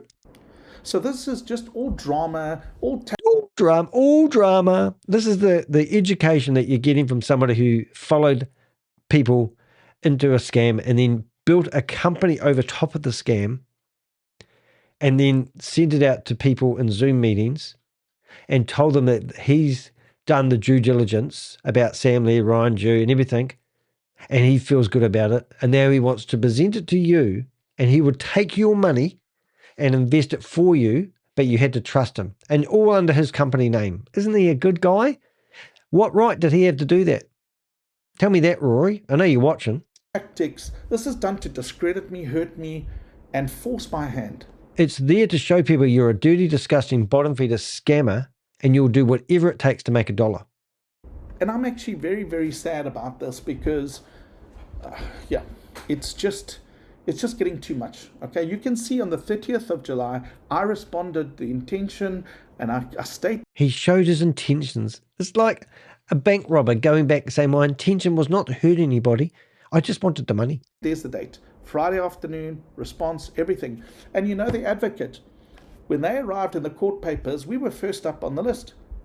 The court papers, the judge hadn't received it. Because it was so urgent, he didn't even have the papers. So. You mean you've been mistrialed? Oh my God. I've read all Rory's horrible letters he's sent to his cousin, to other people. The letters that Rory sends out are there to intimidate people. People who think that Rory is using legal words You know, they're filthy letters. They're disgusting letters that this guy writes to intimidate people who don't know. I took a photo this morning for something. On my wall behind me, there's 6. I wish I could show you. I've got 6 letters from legal threats, court cases that are actually coming after me. And they use legal terminology to intimidate people who aren't used to that sort of stuff. I now respond to my own letters. I don't even need. I'm not scared of any legal letter anymore because they're all just dumb lawyers who don't know stuff. Now, this guy here is using the same sort of techniques. He's using threatening letters he's sending to individuals to shut them up. They all do it. You don't shut me up or my Avengers. I had to wait the whole day and be last heard, which was fine. And I went and did the gentleman thing, went up to the guy and said, look, I'm Rory Conacher, I'm the person that wrote, etc. Do you know what that advocate did? He stood up and said, Your Honor, this person has identified himself and he's not an advocate. He may not represent himself in this court. So, being a gentleman, going up, he turned that against me. That's his job. I guess he's doing his best for his Oh, yeah, the legal system's doing their best to stop you, Rory. client. But Michelle, Alliston, and Sebastian, they're adamant they want to push through. And I'm not going to discuss this case. No, there's not much to discuss really, is there, Rory? They've said that you're a scammer and you've defrauded them, and they've gone to a courtroom and got a high court judge to rule in their favour. Not much to discuss really, is there?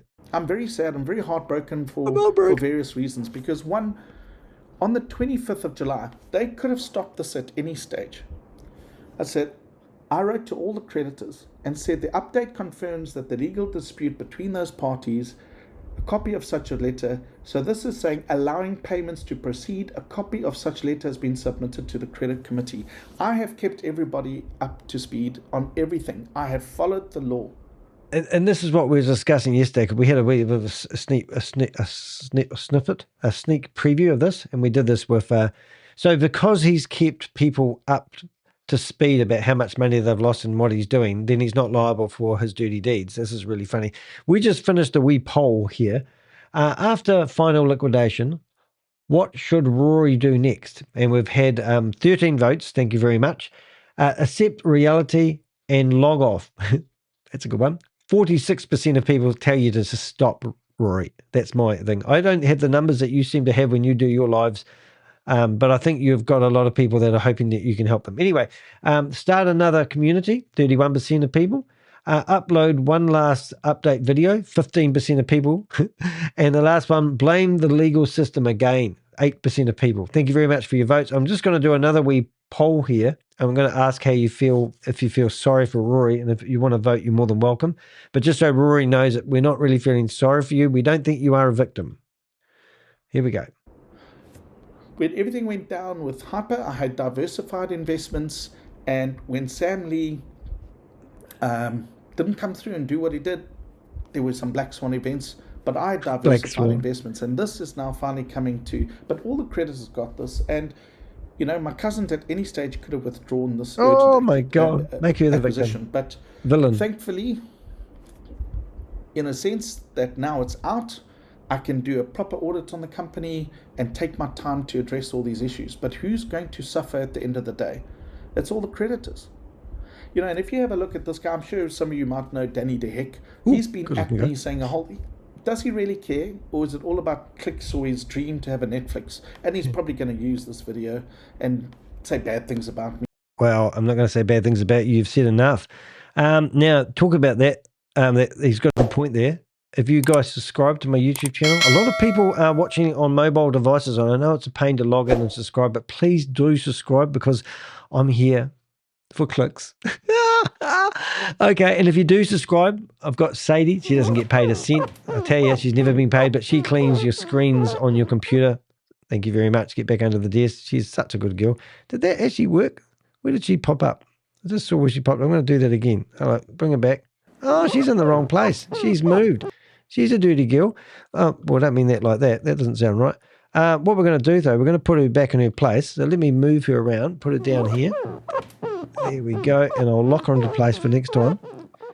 She was moving around the screen. She's a bit of a dirty dog. All right, so that's good. So there's that guy on the stage. So if you feel sorry for me, We've just got another poll. Oh, Lisa, nice to see you here.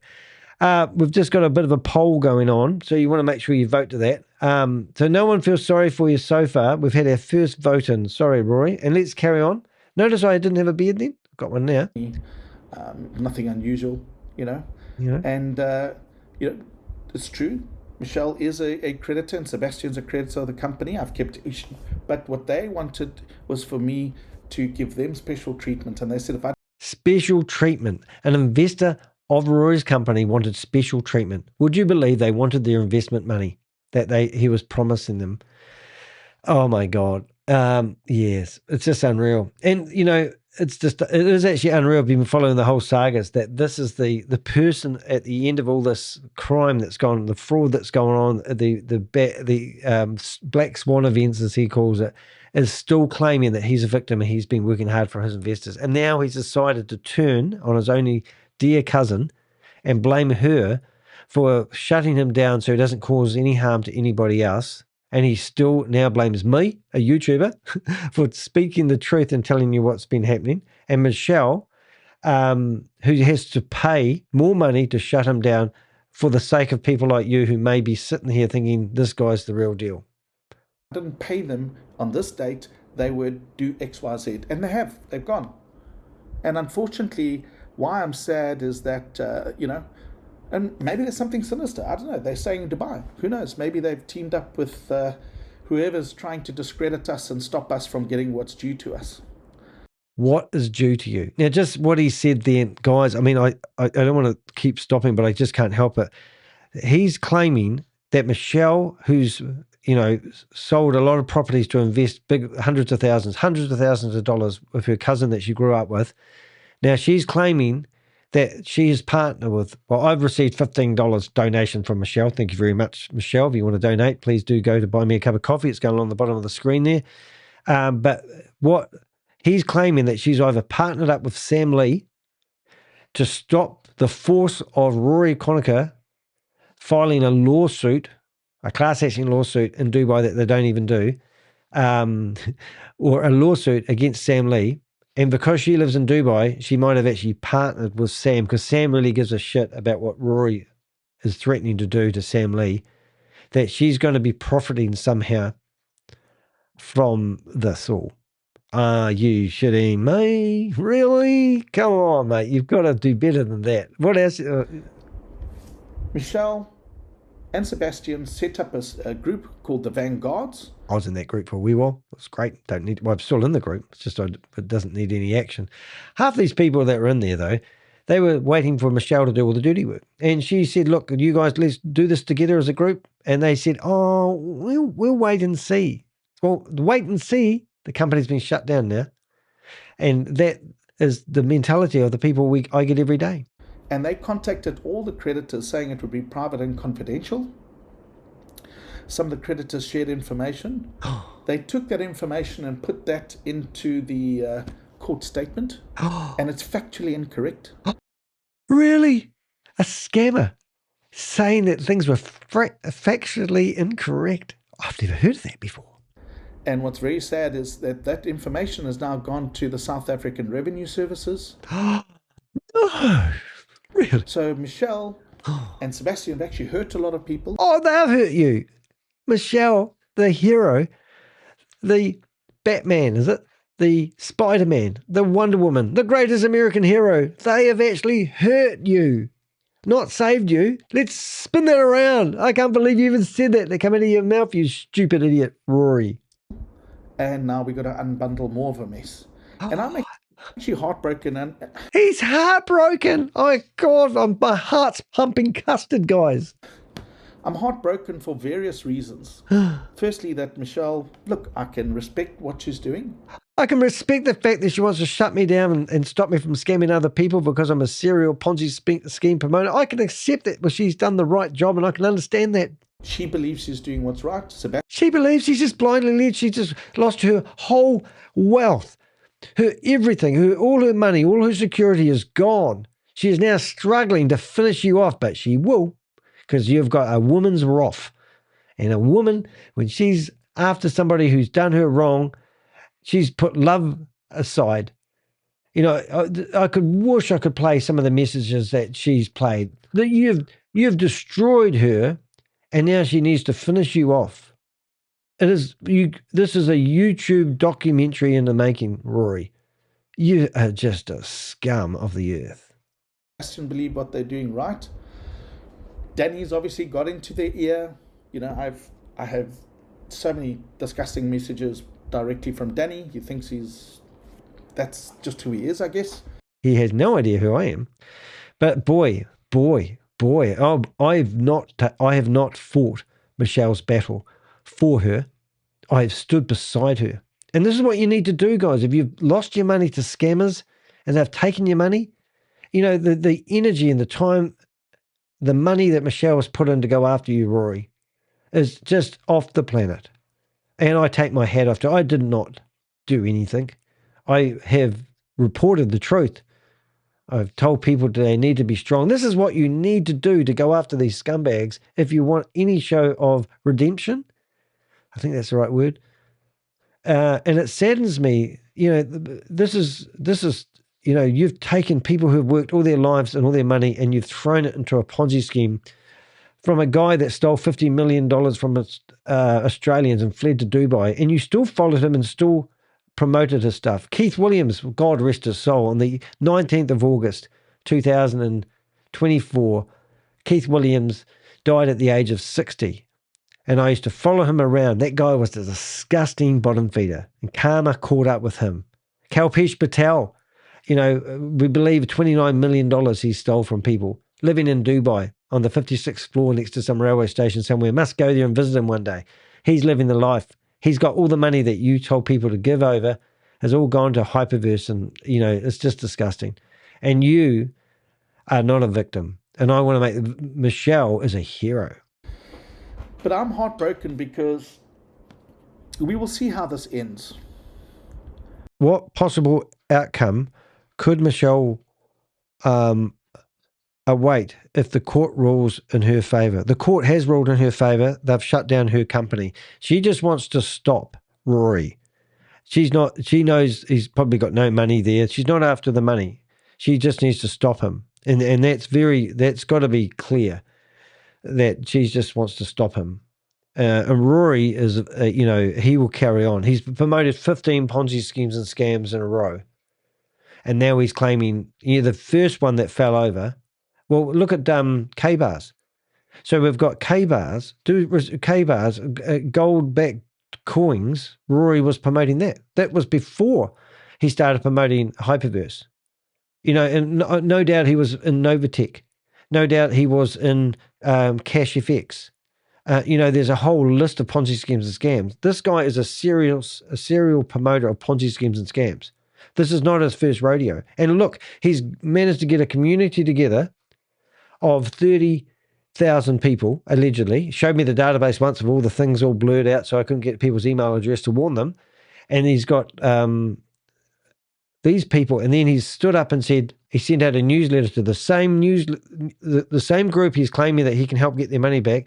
He sent out a newsletter telling them about Step Chain and Step, whatever it's called, an app where you could sign up, and if you refer somebody, you're going to get blah, blah, blah. And it's the same multi-level marketing. So this guy is not trying to save people. This is the veneer that you need to understand.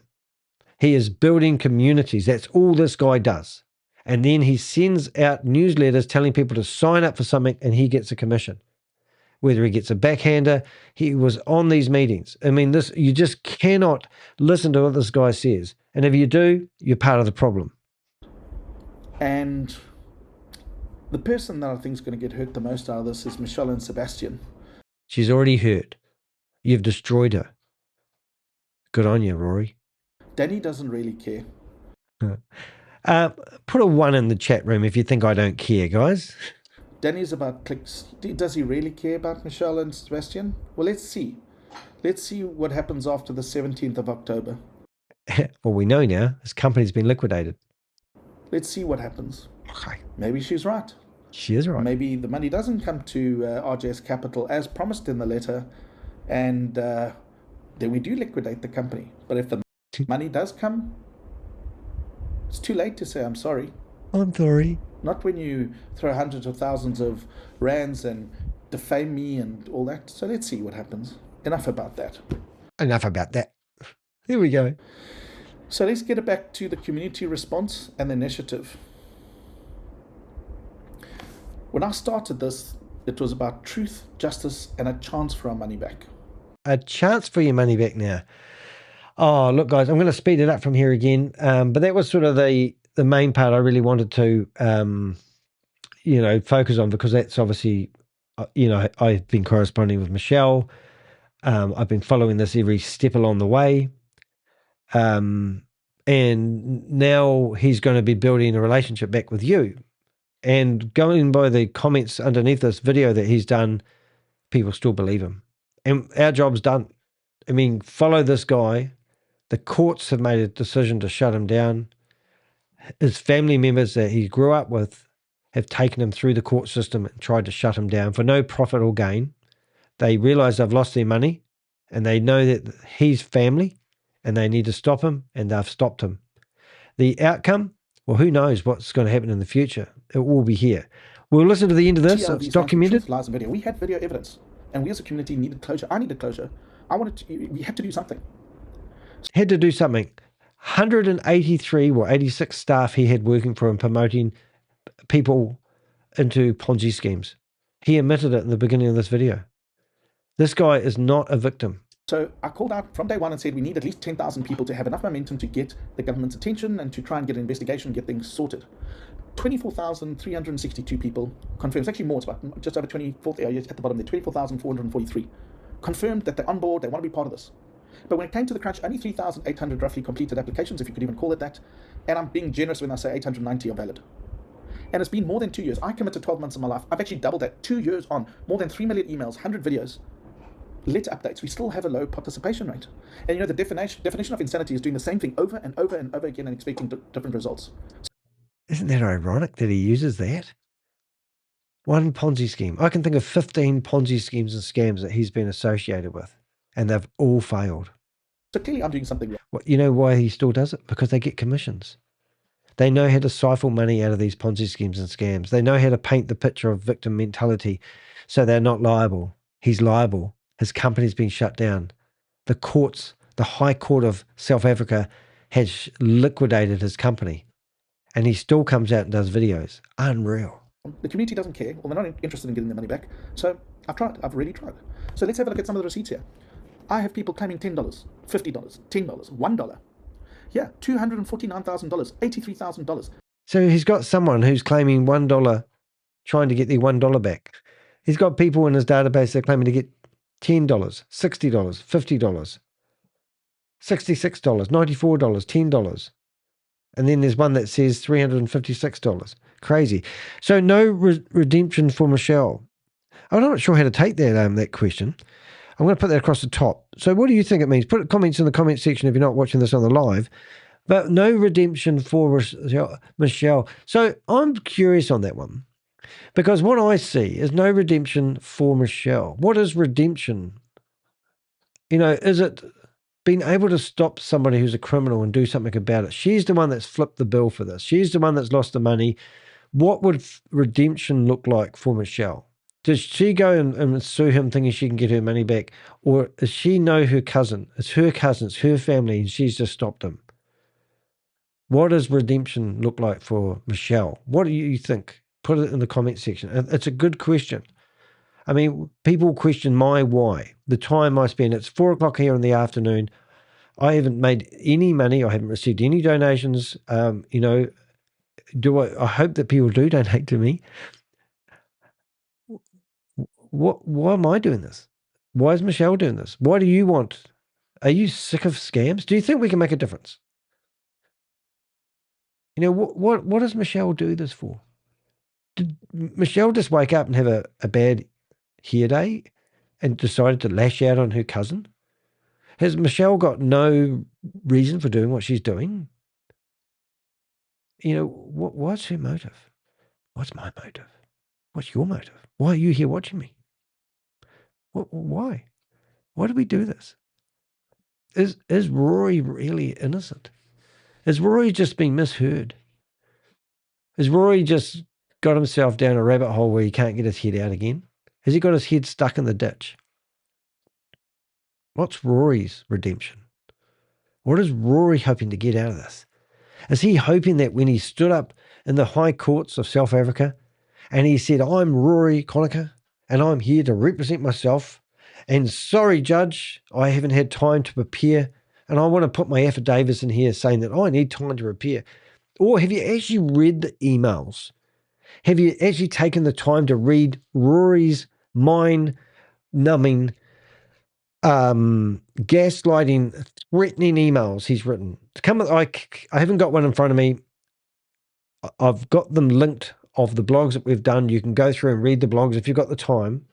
And some of the letters that he has written to his cousin that I've been privy to on the letterhead of his company are absolutely batshit crazy. They're disgusting. And sometimes you think, well, do I want to be involved? Is this negative energy? Can I make a difference? Can I stop him? Look at this graph here. This is meant to show you somebody who's fighting a battle for people that have lost money in a scam. I mean, leave the scam fighting to professionals like me and my Avengers. Don't sit here and tell people, I can't have the yin and the yang. I can't promote a scam and then go after people and tell them, everyone's trying to recover their money. So, yeah, it's a good question. Compensation. What is the compensation? What am I hoping to get out? I just want to put this back on me. Like, what do I hope to get out of this? Why do I do these videos? Why do I have a YouTube channel? Why do I do this? Are you just allowed to be ethical? I mean, I've got bills to pay. I've got a credit card that's climbing up again. Why do I do it? Are you not allowed to do it out of common decency? Do you always have to have a motive? I mean, I don't know. I'm going on, but look, it's a good question. What does Michelle do this for? I'll just give Rory all my money. He just took all that money and wasted it all. And he was just black swan events. Is that it? You know what I'm saying? She's done a really good job. I would give her a big body hug and say, you're amazing. Her partner, I'll give him a good handshake and say, you've got yourself a good lady there. She's taken one for the team. She's put her name out there. It was hard for her to make that decision. But she has to have, compensation or redemption. Isn't there a movie about that? Yes, listen to Corey. $49,000, $500,000. Where are all these people? Why are they not with me standing and shouting and wanting to get money? That's $211,000. Okay, this claim, she has taken them to the claims. They're claiming $356 million. That's what they owed. So, now I've got to engage with every single one to say, did you really only want to claim? Because yes, you clicked yes, I fully understand it, and I've double checked and triple checked and everything. Other issues, even in the 890, we gave clear instructions to label your stuff, because we needed to pass this file over. Once we'd have to go the legal way. What do we get? Look on the right hand side. Screenshot, scan, image, thumbnail, photo of Ntombi. That is not linked anywhere. So what should have been done is the case number as instructed, every file, so that all your documents would go. So what do? I think let me go and rewrite, and we get involved and spend hundreds of hours sorting this out. Everybody that had a file number, renaming it like it should have been, confirming, now we can't submit that because it's tampering with evidence. We've relabeled it. So we'll be thrown out of court even if I did do it. So here I'm sitting with people that have not responded properly, incomplete documents. So he's actually right there, because I've been working with the IRS and a few other organisations in my time, and each individual has to do their own reporting. Because if I report for you, it doesn't work. So I know that's an oxymoron, but I can't do your job for you. So that's why when you invest in these investment opportunities, you're on your own. If they're not regulated, you're on your own. If they are decentralized, you're on your own. And now he's gone out there. He could have used ChatGPT even 2 years ago and asked it whether, if he submitted a landmark law, class action lawsuit, which you can't do in Dubai, can I submit claims for other people? Now, I think there's a name for an organization that does that. I think it's called a law firm. So Rory has set himself a law firm, and decided to do all the work for you. And now he's come back and he's realized, oh, I'm sorry, guys, I'm not qualified as a lawyer and I can't do that. I need you guys to do it all. But I was trying to help you, but in the meantime, I've got you in my database. And have you heard about this new step chain opportunity? Documentation. Now we get the opportunity for arbitration, and I'm saying we'll send your information directly. Yeah, do it so yourself. The email that was sent, final call to action, Dubai Authority, process 3rd of July. Yeah, final call to action that got reset 4 times. 24,000 people received it. 50% opened it. 50%. 50%. 2% clicked, 5.82%. So that's not bad rates. I don't believe those rates are true, though. I think he's fudged that. If you send out a newsletter to 24,000 people and 50% opened it, I don't believe that's true. That's bullshit. Absolute bullshit. It would actually be more like 5%, because it would be like going into people's spam folders. You know, it's just ridiculous. I do not believe those figures are real. 50% of people, I've never ever heard of those stats. If I send a newsletter out to people, 24,000 people, and 50% open it, you must be like giving away 3 bars of gold. You can't tell me that a majority of the people didn't get it. So how many people actually sent an email to Dubai? That's the amount who received it. If you want to look who opened it, there it is. There's the breakdown of people that actually New Zealand 54. That's probably me and my aliases. Opened it out of the 24,000. Majority in the United States of America, the United Kingdom, South Africa, Australia, Canada. That's who bothered to open the email. There's all the folders. I've put anybody that had anything to do with the legal claim, making sure everybody got the message. If you look at campaigns, look at the top left, 228.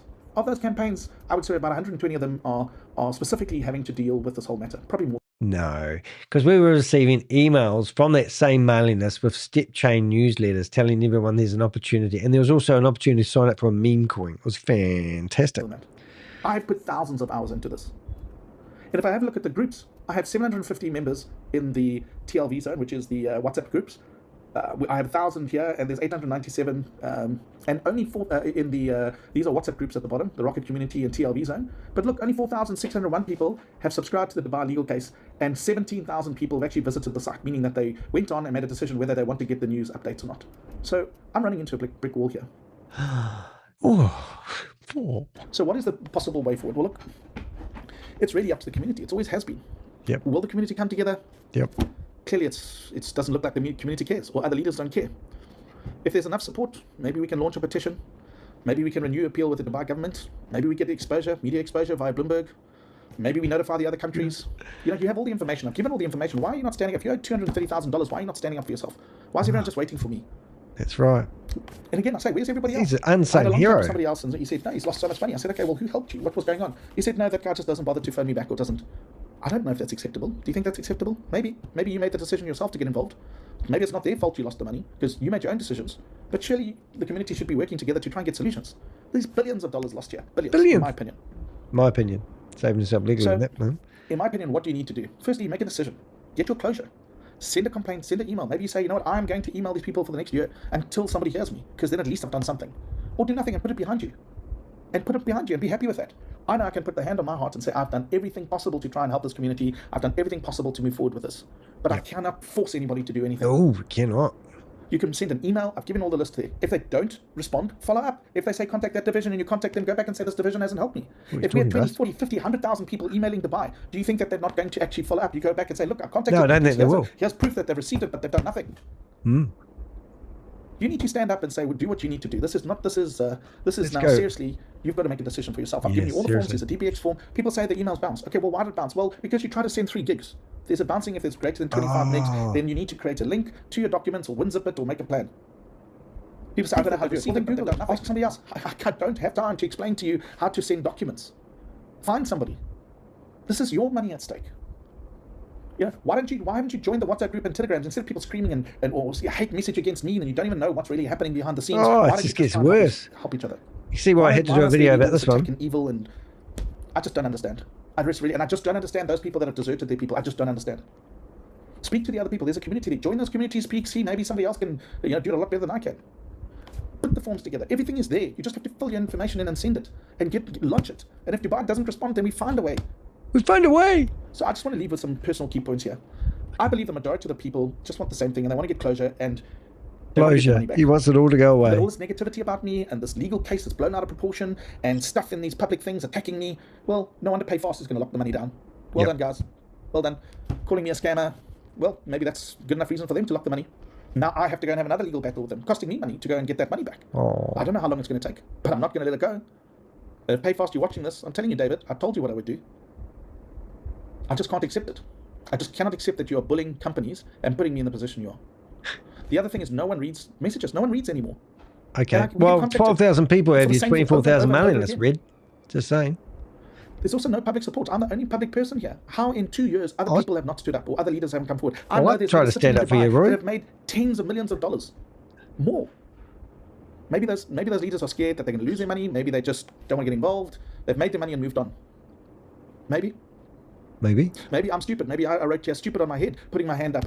Because Yeah, I've had defamation, so. ongoing character assassinations, Ooh, that's I've had me. sabotage. Perfect. Sabotage on websites, I've had sabotage, I've had identity theft. Huh? I've had people copying me in Telegram, trying to confuse people, solicit money, hate messages, disgusting messages, evil messages. Oh, evil. Yes, I've had death threats. Death threats. And I've No problem. persevered because I believe it is the right thing to do to at least get closure for everybody. Okay. Some people have committed suicide because of this. People's lives have been destroyed. And I just He's funny. He says that, but it's not funny, but it's true. People have died by suicide. The first Ponzi scheme and scam that I went after, a whistleblowing organisation reached out to me. They wanted to partner with me, and they said one scam that they've been going after, 11 people had died by suicide. They had tracked from one scam. Hey, if you are on the video that you are now and you're looking at me, that's me, you can go down to this little button that no one ever sees because no one reads, all right? And that's okay. No one reads. But come down to here. I've got 6 people watching at the moment. That's not too bad. Thank you very much. Do make sure you hit the thumbs up. It really helps. Come on, make that go up in real time. I know you want to. It's going to go up. But see that wee more button? Click on, boom. And you come down here and you've got court judgment. And in there you can click on that and that will take you along to the court judgment because I see somebody in the chat room was just asking about that. There's the court judgment. If you go down a little bit further, you can click on this, read the full investigation, and you click on that and boom. And that will take you to the actual blog. I think that didn't redo it. I'm just going to go back and make sure I have that correct. Make sure I have the right link. So I think I renamed it. Court order. Oh, I did rename it. Goodness me. Anyway, so now it's gone 4. Would you believe it's gone 4 characters too many? There we go. This description is 4,999 characters long. Oh, you can't see. Oh, yes, you can see. Right. So now you come back here and you'll have update that. So anyway, that's quite cool. So I just want to tell you that anyway. Because, so now it's gone 4. Would you believe it's gone? So what I'm saying, guys, is in the description of the video, you'll find links to the PDF file, links to the blog, and you can read the description to your heart's content. But poor Rory here, we're going to see some funny stuff in a minute. Let me just call it doggy. I might even get Pixel back. He might come and watch it. had to try and do something. But what I didn't expect is for people not to stand up for themselves. And I didn't expect some leaders not to stand up for their people. If you use this word leader, I'm a businessman. But I really not anymore. How people have lost money. Going back to what I told you about the hyper days. So this has impacted on my life more than what you guys can imagine. And I'm tired. I'm really tired. So I need to focus on this legal case right now. The community must decide what it wants to do. Because I'm damned if I do it, and I get attacked, and I'm damned if I don't. So it's a no-win situation for me. I had a long chat with somebody that said, Rory, if you don't carry on with this, we will all just give up. Why? Why give up? It's your money. Can't I have a break? Say goodbye to your cousin. All this other nonsense? I believe there's people here that can help. So what am I doing right now? I'm going to focus on personal matters, and I need to focus on me for now. I have to. I have to address these legal issues, and I have to address all these issues related to defamation. So the project of what I'm doing, I'm closing off because I need to close off the books financially. I gave it 12 months. That was ready. It's now 24 months. We don't have the support. I have tried. I've honestly tried. So I've instructed the accounting department to credit all outstanding invoices for people that never paid. Okay. I'm going to report the numbers and financials. And again, you guys think this was about $15. So the credit card company that he was taking money from is not paid anymore. So this is what he's going to do. So he's destroyed his relationship with his cousin. And this is a beautiful photo. And I think this really represents what Ponzi schemes and scams do to families.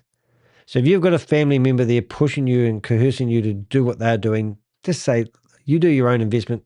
It's all good, bro. I don't want money to ruin our family. And because that's what this whole video is all about. I mean, Rory claims he's a victim, and I've been following him long before Michelle come along. And there's no way in hell this guy is a victim. He is a predator. And he's gone after his beautiful cousin and taken advantage of her financially and her husband as well. And that is how low these guys will go. And for him to actually still be going out here and doing videos, this guy needs to stay off the internet. He needs to go get himself a job in the supermarket or the petrol station, become a laborer, because he should not be allowed on a computer. He needs to be stopped. And it's taken his beautiful cousin and her mighty power and her exhausting herself to actually stop this predator. And I'm so proud of her. You must be out of your mind. The amount of money this has cost, it's irrelevant to $15. But again, people will just believe what they want to believe and attack and do whatever. So I'm going to close off the project. I'm going to show what it's cost. Up until this point, what it's cost. And remember, PayFast is still sitting with money. PayFast is now the problem. Where does it stop? Thousands upon thousands upon thousands of personal hours has been put into this. And for those people that think I have stolen or scammed you for $15, I'm putting an email out to every single one of you that wants your $15 back. I'm going to pay your $15 back. You can have it. You can have it. Boy, now he's getting angry. So look out for an email. If that's what it's about for you, this $15, you've missed the whole point of what we're trying to do. You can have your $15 back, and somebody else can help you. And if you do get your $15 back, I'll make certain in a way that if we do succeed going forward, you're not going to be part of it. That's for damn sure. Because you're arrested and said that I'm scamming you for $15. It's ridiculous. So for me, the way forward is purely in the hands of the community now. I'm leaving this with the community. I'm taking some time off until the end of October, and I have to sort those things out. At the moment, the subscribers, I said for newsletter and update instructions, it's just over 4,000. This is what it looks like.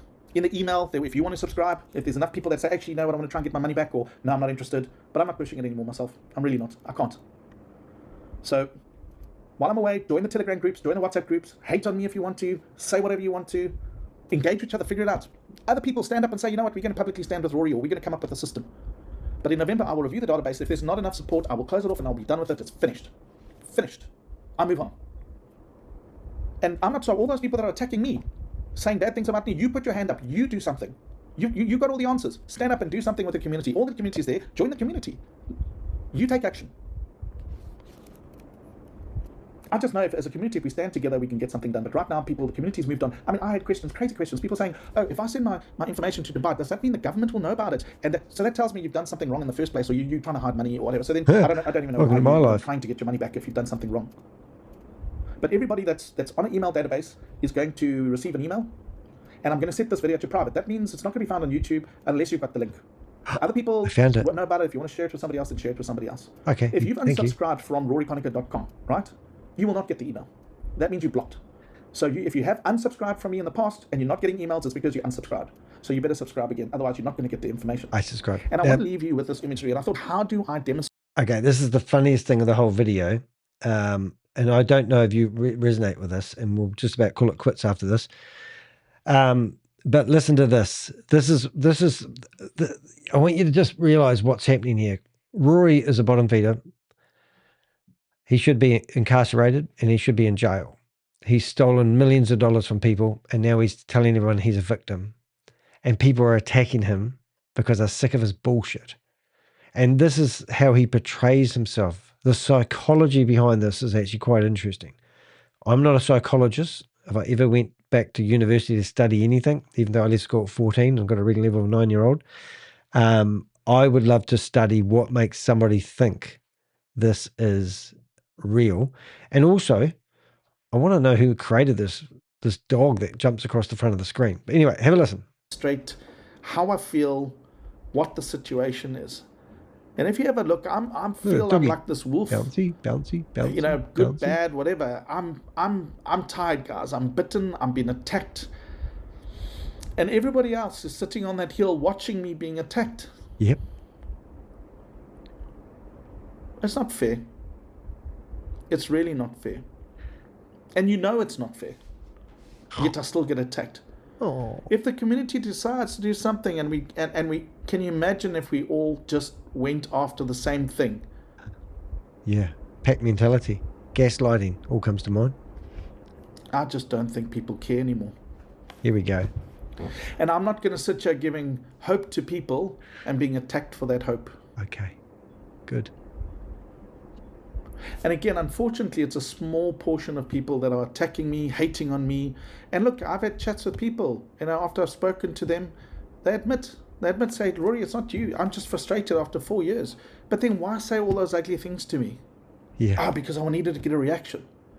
Great. So you destroy me publicly so you can get a reaction. You already destroyed yourself. Thanks. Rory. Great. I'm sure Payfast enjoyed that one too. Pay fast. He's blaming everybody. So, Take I'm tired. accountability. I'm leaving this in the hands of the community. Okay. I have really tried. I know I can put my hand on my heart, and I've done everything possible. But this project, I'm closing this project off.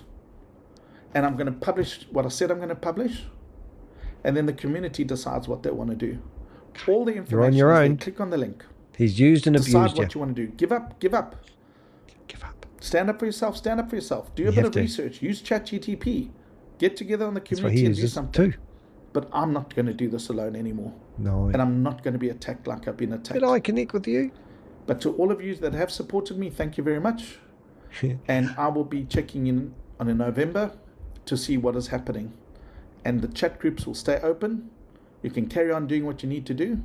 And I will look in the back end to see if people are serious or not. And if it's not about data, I have enough data coming out of my ears. I do not need your details for data. You'll be receiving a newsletter soon from Rory, enticing you to sign up for a new opportunity. I promise you, because he's already done it. Step chain. I'm going to show you a little wee video after this one too. It's only a few minutes long. I really don't. I really have over 20, 30,000 people's details anyway. There you go. So this is not about me getting your data. Oh, yes it is. I'm tired. Oh, okay. So we get off the I'm screen. really tired. Get off my screen, Rory. And I'm going to sort my house out now. Okay. And I bet he's got Sort some out my crypto matters. tucked away as well, guys. And you as a community and you as an individual decide what you want to do. Don't listen to Rory. I wish you all the best. Yeah, and I mean I'll that. speak to you guys again in November. See you guys. Well, that was interesting. But anyway, so as I said earlier on, he talks about how, people have gone after him, right? So this guy here is the, if you go to this step chain, and Philip, whatever his name is, he's the president of the opportunity that Rory was trying to commute to the community. And this step chain company, if we went to the internet, I don't know if this is a good idea, but we might give it a quick go. We go here. Let's go back to the video. Let's just go to YouTube and let's see if we can find step chain. And let's go step chain. Oh, there it is. Is that it? Yeah, that's it. And if we go into app, I think it's that one there. So this isn't an opportunity. Oh, they've deleted all their videos. Where did they go? Come back, guys. Oh, goodness me. Are they really? Step chain. Let's go Rory. Yeah, just go Rory. That should be enough. Oh, there we are. Meet step chain. Videos.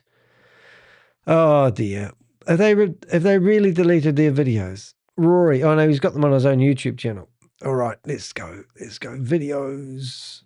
And 4 months ago, so this is what you'd find a typical thingy.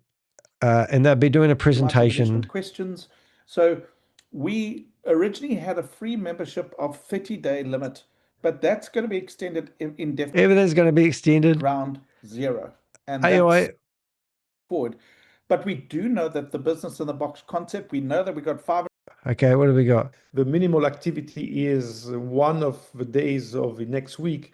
We have plenty of time to. So this is step change. So this is From a point of view, if this was making a little bit, a little bit difficulty. okay. So this is a company that he's researched, in the last 4 months, and he thought it was a good thing. Now all of a sudden, this company's disappeared, right? And then I went after the company Hammer and Tong, and I'm sick of these individuals. And I think, yes, have I done it? Yes, I've gone down here. Now listen to the owner of that company talk to me, and tell me who's a victim here. Hey, Philippe. Hello, Danny. How are you? Oh, I'm fantastic, mate. How are you? Yes, I saw your show. Pretty good, eh? I saw you. Oh my God. How many views? 40? Last time you got 40 views. I broadcast onto 6 different platforms at the same time, and then I embed the video into a blog, and then that gets picked up in the search engines, and when people search for your name, it comes up everywhere. Okay, cool. So, it's a lot of work for 46 views on YouTube. It's to be too bad. Oh, you don't understand how the internet works, obviously. I mean, after all, you have actually produced a fitness app, and you pay people in sand or worthless tokens when they use your app. Sorry? Well, when people use your app, because you've got a token on your app, haven't you? So that's ridiculous in itself, isn't it? But the token is just an option. It's an option. But you try to tell people you're giving away $1 million worth of prizes each month. How do you justify that? Listen, do you really read what you receive? Look, mate, I sent you an explanation. No, you didn't. You didn't answer any of my questions. You didn't answer any of my questions. You don't read. And you've got Rory Conacher promoting your product. He is a criminal. Just listen. If you have a beef with him, it's your problem. No, it's your problem, mate, because you're the one that's letting him represent your company. I've got evidence in him. Well, yes. I've got evidence of him. He's a criminal, and you're using him to promote your product. What sort of half-brained person would let a criminal represent his company? Listen, Danny, I am listening to you. I have. Listen, I have. I am listening to you. Listen, you have. I am listening to you. Are you stupid, mate? You're a child molester. You're a child molester. I have proof and evidence. I have everything. Oh my God! I've been busted. So really? Is that the best you can do? Child molester, is that the best you can do? Well, extraordinary claims require extraordinary evidence. Yes, exactly. And I will do. You have a problem with Rory. It's fine. Now we have a problem with me. Oh really, mate? Go, whatever. You're just a nobody, mate. But you're nobody. You call from your mate. basement. You had a go at me because of my age last night. You couldn't even stand up for yourself. All you could come up with, you're insulting somebody's age. Oh, he's 45. Age? He's 50. What the hell? Is that the best you could do? Is insult my age? Because you're acting as a teenager. Oh, well, who are you? You're an idiot promoting a dumb app. How come your app is on the Apple App Store under a different name? What different name? I explained to you in the emails. You don't link back to your multi-level marketing. You don't link back to your multi-level marketing website. It's not. It is. It's not. It is. Are you stupid? Do you not know that Rory Conacher doesn't promote anything unless he's stolen millions of dollars from people. And you have him representing your company. That's the problem I have with you, 18,000 people. Philip, you need to listen to me. The reason I have a problem with you and your business is because you have Rory Conacher representing you. He is a criminal. I've been following him for 4 years. He's promoted Hyperverse. He's done a fake lawsuit. He doesn't have any proof of anything he says, and he's stolen money from his relations. So go after him. I will, and I'm going after you at the meantime because you're harbouring fugitives. What? Okay, listen. I don't need to listen to you, mate, because you have Rory. Get rid of Rory. Listen, get rid of Rory. Use your brain. Get rid of Rory, you dumbass. Get rid of Rory. Wake up. Listen. I am listening to you, but you're not listening to me. You need to get rid of him out of your company, otherwise it will just be downhill. Listen. I am listening to you. I don't listen to a child molester. Okay? Well, what the hell are you coming up with that? Are you an Yes. ex-Jehovah's Witness and that's the best you can do? Yeah. Yes, you're a Jehovah's Witness and a Okay, child when molester. and where? Let's play this out, Philip. You're accusing me of child molesting. Tell me all about Yes. it. No, you'll see. You'll see. No, you're full You know of exactly shit. what I'm talking. You know exactly what I'm Mate, talking you would know about. all about child molesters because you were brought up in the Jehovah's Witness religion. You know what I'm talking about. No, I don't. Okay. And you're trying You to know- twist the narrative and you're you using know, deflection you know. techniques. You are an You know. ex-Jehovah's Witness and that's the best you can do. You used to be an elder. I bet you've been fiddling with kids. You're a kiddly been- fiddler, aren't you? That's why it's in your brain. That's Yeah, why but you you know said what I'm that, talking because about. you're a kiddie fiddler. That's what you do. You're a disgusting individual, Philip. Disgusting. And now you're Okay, trying to Danny. use deflection techniques. And you've got Rory. Did Rory put you up to that? Because that's the sort of things you guys do, isn't it? You really has a mental problem also. No, You you're know, the you- mental one, harbouring do you have therapy? fugitives. You He's on the you go run. therapy? He's on the run, and you've got him representing your company. And look how many times you've rung me, mate. You've rung me 10 times today, and I keep blocking you. Every time I do it, I laugh my head off. And I think, oh, Philip's going to be ringing me again.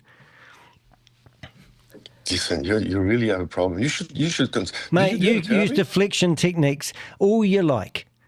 But the reality is you're harbouring fugitives.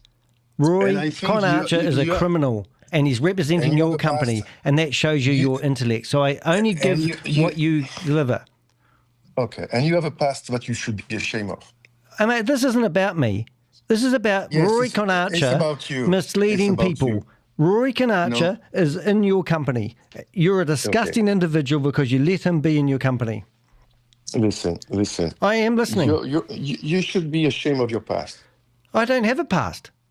I'm totally have a past. transparent. I don't have dark secrets. If you're going to accuse me of having a dark secret, you need to look at Rory. And now it tells me okay. your true colours, Philip. Okay. Philip Bed, what's your name? Bednarchy? Philip Bed. Don't make fun of I name, can't because pronounce your name, mate. Your name I can't is so pronounce funny. your name. Don't make fun of Your dyslexic name is people. so- You're the type of man that would get a man in a your name wheelchair. shaming- You your name would shaming like a make teenager. fun of a man in a wheelchair. Yeah. Sorry? You would make fun of a man in a wheelchair. I'm dyslexic. I can't read properly, and you're making fun of me.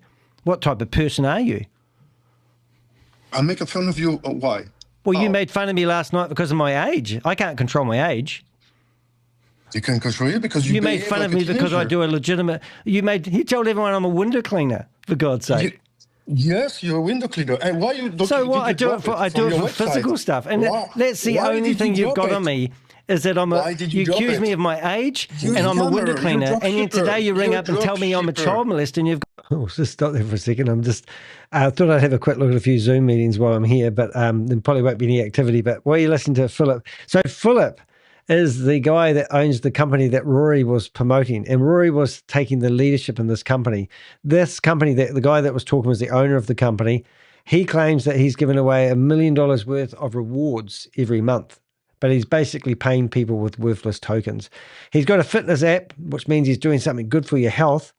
But at the end of the day, become a partner, affiliates, and you sign up people and you get paid commissions. And this is what Rory was wanting to promote to the community that he was building up. So that's basically the whole full circle of Rory and the people that he hangs out with. Now, hopefully I can just finish the last of that, but I think you got the gist of that conversation anyway.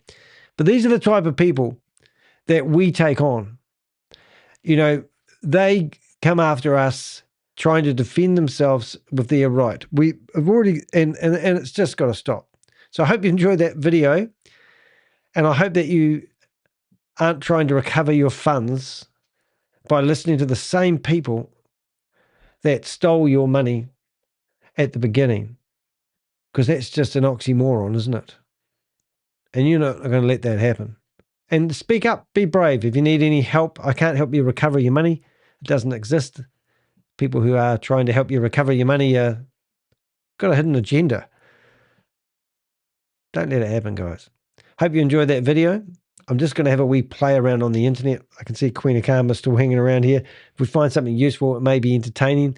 But other than that, we'll see you in the next video.